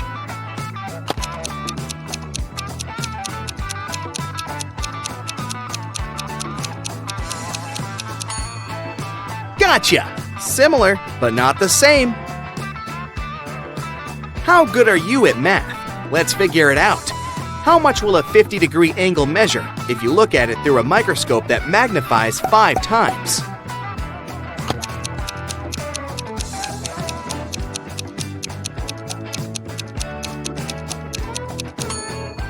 The angle won't change. It'll still be 50 degrees. A man came to a fruit market to sell watermelons. After he sold half of them and half of a watermelon, he saw he had 1 watermelon left. How many watermelons did he bring to the market?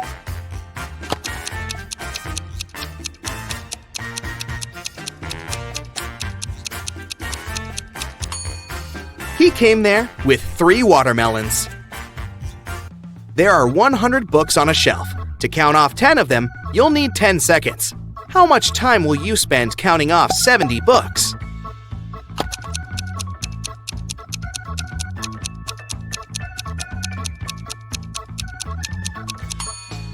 It'll take you 30 seconds.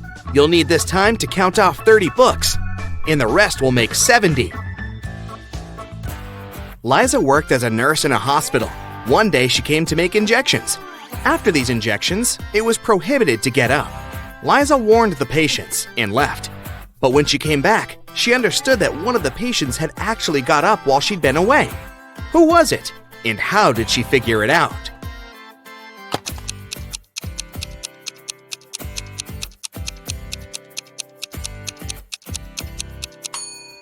It's the guy in the middle. There was a plate with some cookies near his bed. But now, the same plate, but empty, is on the table in the corner. At around 7 p.m., Melissa was walking in the park. Suddenly, she saw a guy lying on the ground. His bike was nearby, in the bushes. Melissa helped him to sit up, and he told her, "I was cycling through the park when someone threw a stone at me. I fell down and blacked out." Melissa had 4 suspects. Hannah said she'd been on a morning run and hadn't seen anything. Ryan said he'd taken his dog for a walk, and they had been in another part of the park. And Michael and Laura said they'd come to have a picnic and had been busy with food. Who is lying?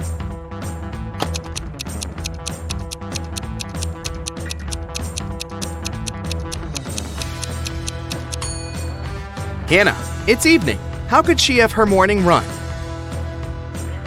Detective Robbins was walking along the street when he heard the sound of glass shattering. He saw a large crowd gathering near the broken window of a jewelry store. The detective ran up to the store owner. Has anything been stolen? The man said he hadn't understood yet. Suddenly, Robbins rushed away.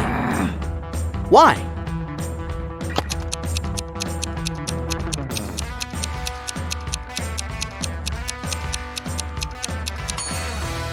The store window was broken to distract passersby.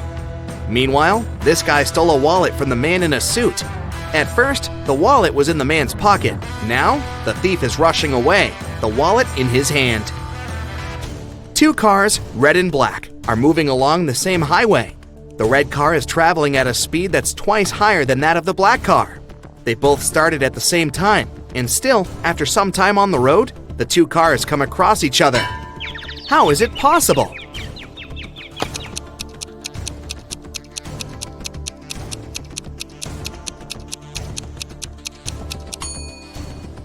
The cars were moving toward each other. Mark was going to an important business meeting, and he was driving quite fast. Unfortunately, the man got into a car accident. Both he and the other driver were okay, but the cars were badly damaged. Mark called the police. When they arrived, Mark explained the situation. I was driving fast, but I wasn't breaking any rules. Suddenly, a car pulled out in front of me. I didn't have enough time to brake. The other driver exclaimed, "It's your fault! I was driving slowly, talking to my wife about our weekend plans, and then you appeared out of nowhere." The police officers immediately understood who was responsible for the accident. And you?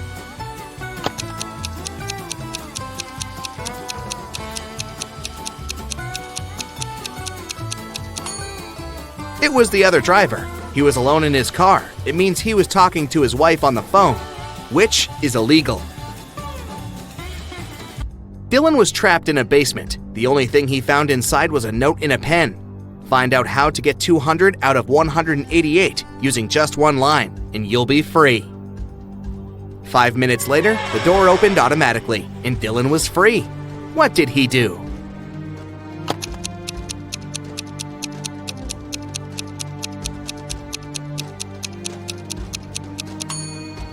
He drew the line to divide 188 horizontally. This way, he got 100 and 100. One afternoon, all cash was stolen from a small cafe on the beach. The police had 4 suspects. All of them claimed they hadn't been to the cafe in the past hour. Look at them attentively and try to figure out who's the thief.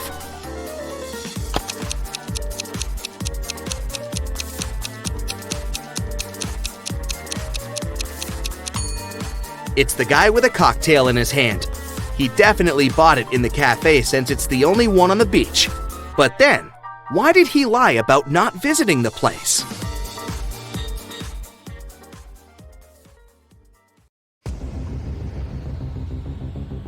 Matt buys a new house.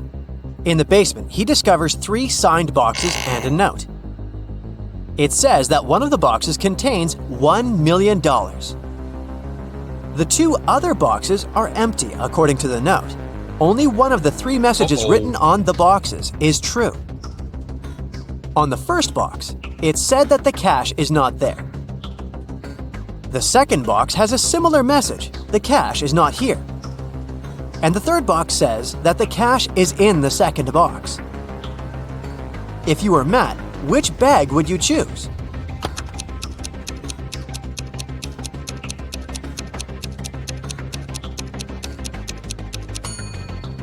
Matt should choose the first bag, as we know only one of the clues is true. So the money should be in the first bag. Matt walks out of his house and goes to the garden. He pulls out his right hand. Suddenly, a bee lands on it. What's in Matt's eye?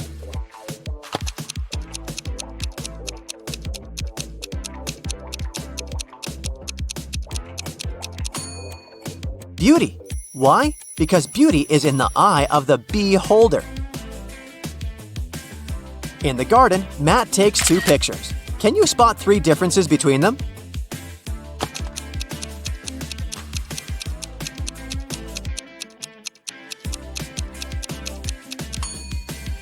Here they are. Matt returns home and figures out that someone has broken into his house, and the thief has just left. How did Matt figure this out?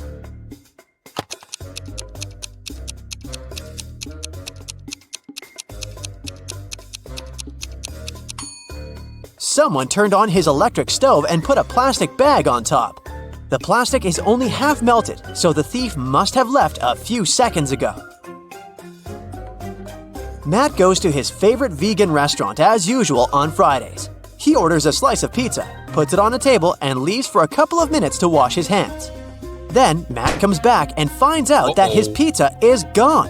He interrogates 3 customers nearby. Harold says, "I'm not hungry, so I didn't even look at your food. I came here for the sake of coffee." Bella says, "I was having a video call with my boyfriend. He lives in another country, so we go on virtual dates every Sunday. Distance is so exhausting." And Anna says, "I was taking pictures of my food, so I didn't look around. You can check them out if you don't believe me." After hearing about what they had to say, Matt knows for sure who's a liar. What about you?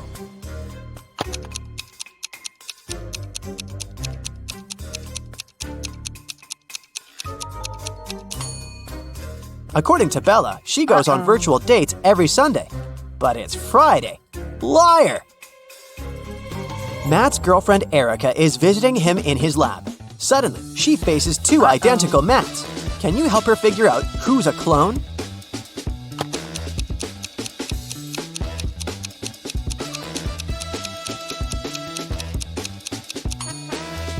The guy on the right has a scar on his arm. Meanwhile, the clone doesn't have any because his skin is brand new.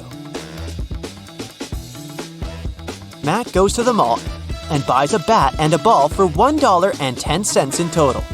The bat costs $1 more than the ball. How much does the ball cost?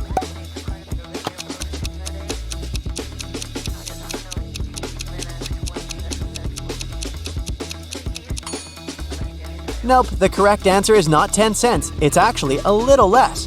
A ball costs 5 cents and the bat $1.05. And together they total $1.10. Someone robbed Matt's lab. The thief stole the cloning device and he's going to hand it over tonight. This is a great opportunity to catch the criminal. The police figure out the approximate place where to look for the device. They decide to question several people nearby. Greg says, "The garbage truck has just emptied the overhead trash cans." Jeff says, "I'm in charge of these trash cans. I checked all the cans next to the yellow ones and found nothing interesting." And Bill just points at all the trash cans that someone approached today. Can you help the police find the trash can with the stolen device?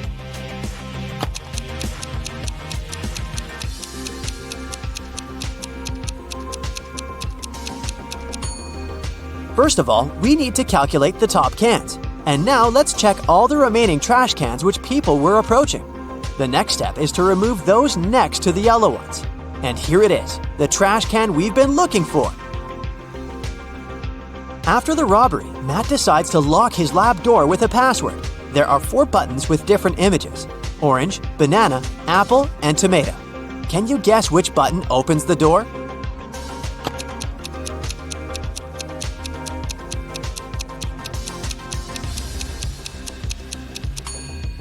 The odd one out is the tomato because all the others are fruits, so it should open the door. A priceless crystal disappeared from the local science museum. The thief left no trace behind. After analyzing the museum's security cameras, Matt invites 3 suspects for an interrogation. The security guard says, "I only left my post once during lunchtime. I can swear that the crystal was still there when I came back." The museum curator says, "I spent the day guiding a tour of foreign scientists. They came to see the crystal at the beginning of the tour. It was still shining bright in its place." One of the visitors says, "I only popped in for a quick visit. I didn't even pass through the room where the crystal was kept." After hearing their stories, Matt knows for sure who the thief is. What about you?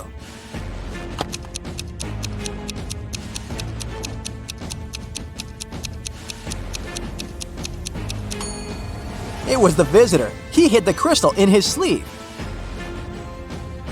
Matt's brother, Greg, arrives at his house to eat together. He yells, "Matt, the microwave is on, and it's already defrosting our dinner!" Greg hears Matt's reply from the bathroom. "Could you please check the microwave and let me know how much time is left?" Greg grabs his phone and calls the police. He reports a dangerous situation involving his brother. How did he know?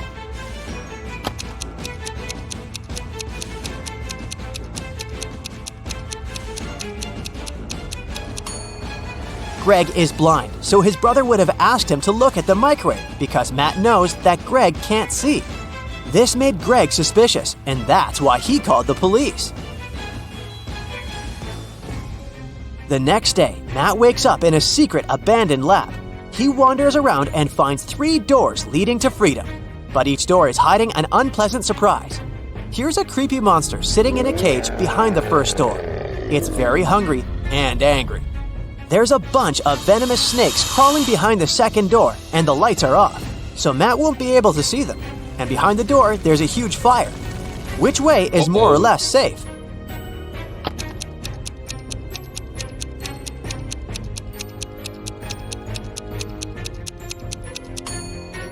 He should choose the first door. The monster is in a cage, so Matt can just pass by and escape. Matt manages to escape and enters the nearest gas station. He spots 3 odd things about this place right away. Can you see them too?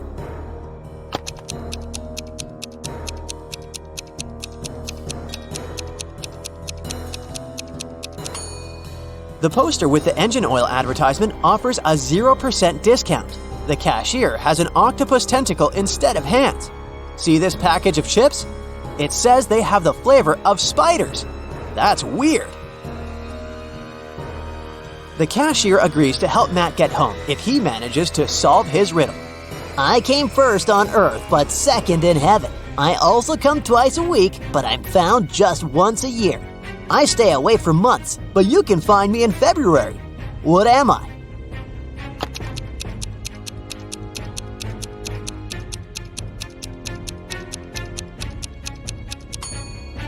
The correct answer is the letter E. Matt returns home and finds out that someone has left homemade cookies on the kitchen table. He examines all the doors and windows. He finds no signs of a break-in. Matt decides to question 3 suspects who have a key. His mother says, "I spent all day with my yoga teacher, and my class ended 10 minutes ago, so I didn't have time for cookies." The plumber says, "I fixed the kitchen sink in the morning and left for home. Why would I bring you any gifts?" And Matt's girlfriend, Erica, says, "I visited your house a couple of hours ago to drop off some shopping bags and left for the gym. I didn't see any cookies." Who's lying?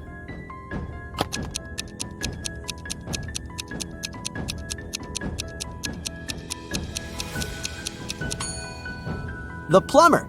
Take a closer look at the kitchen sink. It has no tap. Therefore, he lied. Matt is walking in the local restaurant and gets lost in a maze. He has only 15 seconds to get out before it starts raining. Can you help him find the right direction?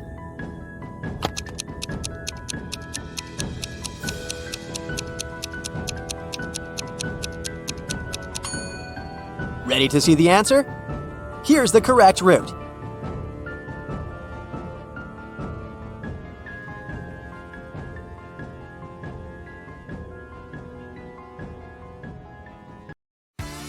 Mensa is a society for people with high IQs. Let's solve some challenging puzzles and test your IQ. We are at a birthday party and playing a fun game called musical seating. Guess whose birthday it is? 6 cozy sofas numbered from 1 through 6, and we have 6 guests. The seats are placed in a circle. Hit it, DJ! People start to circle around the sofas. When the music stops, everyone quickly sits down on the sofas. They make sure each sofa has just 1 guest. No squeezing next to a friend. As they settle in, everyone faces the center and the lucky person celebrating their birthday. Now here's how the circle of seating looks. 1. Meet Mike, who's not the birthday celebrant. He's seated right next to Susie. But don't expect Susie to be gazing at the birthday person. She's not seated directly across from them. 2. Julia, on the other hand, makes sure she's not cozying up next to Yuri. 3. Nat is a pro gamer and gets seated first. 4. Victor is 2 seats to the right of Julia. 5. Yuri, meanwhile, makes sure he's at least a couple of seats away from the birthday person. The million-dollar question is, whose special day are we celebrating today?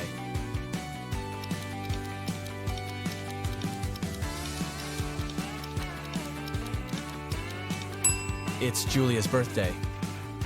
So, from our clues, we know that Mike sits next to Susie, Victor is 2 seats to the right of Julia, and Yuri isn't too close to the birthday person. So, looking at the circle clockwise, we have Mike, Susie, Victor, another sofa, Julia, and another sofa. Now, considering the second clue, our arrangement is narrowed down to Mike, Susie, Yuri, Victor, Nat, and Julia. Finally, using clue 5 to spot the birthday person, we're left with Julia, Mike, or Nat. But rule number 1 eliminates Mike and Nat, leaving us with Julia sitting on sofa 1, Mike occupying sofa number 2, Susie sitting on sofa number 3, Yuri on the 4th sofa, Victor on sofa number 5, and Nat occupying sofa number 6. So, happy birthday, Julia. Let's move on. A police chase puzzle. Only true detectives can solve this one. We're in a sprawling city whose streets form an infinite grid, crisscrossing in every direction. What's important for us is the main street. It boasts police officers stationed at every 100 blocks. A thief is now lurking in the city's shadows, and our mission is to guarantee they'll run right into the arms of the law forces. There's an important thing to consider. The thief has nimble feet and can dash faster than any officer, but the officers can see infinitely far.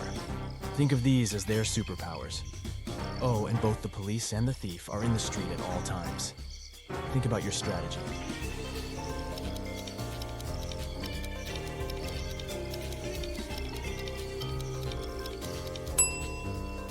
We will start by dispatching officers to patrol the streets, running perpendicular to the main street. This strategic move will allow them to keep an eye on all the streets that run parallel to the main street. With this two-pronged approach, we've got every corner of the city covered, and there's nowhere for our wily robber to hide. Now let's establish some basic terminology. We'll call the streets that run parallel to the main street as avenues, and the ones that run perpendicular as streets. We'll number the streets from negative infinity to positive infinity, creating a neatly organized cityscape.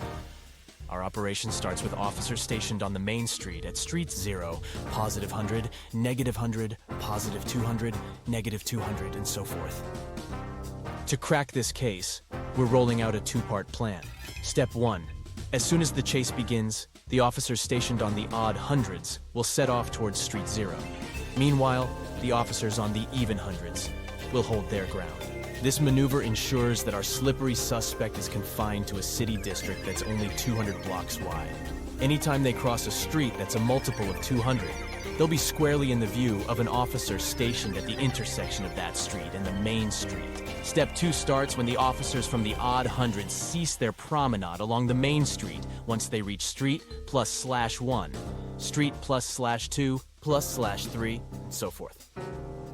At this point, they'll take a right turn and continue their vigilant patrol. The officers from the positive-numbered streets will march in one direction, while their counterparts from the negative-numbered streets will proceed in the opposite direction. As each officer traverses their respective street, they'll cast their watchful gaze down every avenue they come across. With an infinite number of officers at our disposal, we can be certain that eventually, officers will patrol every street from street plus /1, plus /2, plus /3, and so on up to some finite value, let's call it n. In simpler terms, we're going to make sure that all the streets within the 200-block vicinity of our lawbreaker will have officers patrolling them. If our thief wants to remain at large, their only option is to hide on one of the avenues. But sooner or later, as our officers venture away from the main street, scrutinizing every avenue they pass, the cat and mouse game will be over. Mission accomplished. 3 switches are in charge of lighting up 3 bulbs in a special way. Each switch operates just 1 bulb, and each bulb is under the spell of just 1 switch. However, there's a twist, as only one of the following claims is true. Switch hash 1 declares, I'm the controller of bulb B. Switch hash 2 states, I'm the boss of either bulb A or C. And switch hash 3 claims, I've got my grip on either bulb A or B. So can you figure out the perfect match between the switches and the bulbs?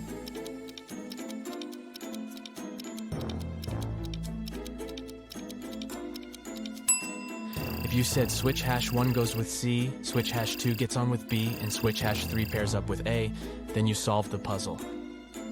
The key is that only the last statement is true. If the first statement was true, then the other 2 would have to be false. This would create a problem because switch hash 1 would have to control both B and C. If the second statement told us the truth, switch hash 2 would control A or C, leaving bulb B in the dark. This isn't allowed. Lastly, if the third statement was true, then switch hash 3 would control A or B, making switch hash 1 control A or C, and switch hash 2 control B. This arrangement works. Voila. The first 2 statements are not true. The next puzzle is a morning dilemma. This one is from the Department of Physics of Oxford University. So you're running late for work, but also craving a caffeine kick. You pour yourself a steaming cup of black coffee, but it's hot to handle. How can your cuppa cool down more effectively? You have 2 options. You can go all in, adding milk right away, and then patiently twiddle your thumbs for a few minutes before taking a sip. Or you can play it cool, letting your coffee sit for a few minutes and then swoop in with the milk just before that first sip.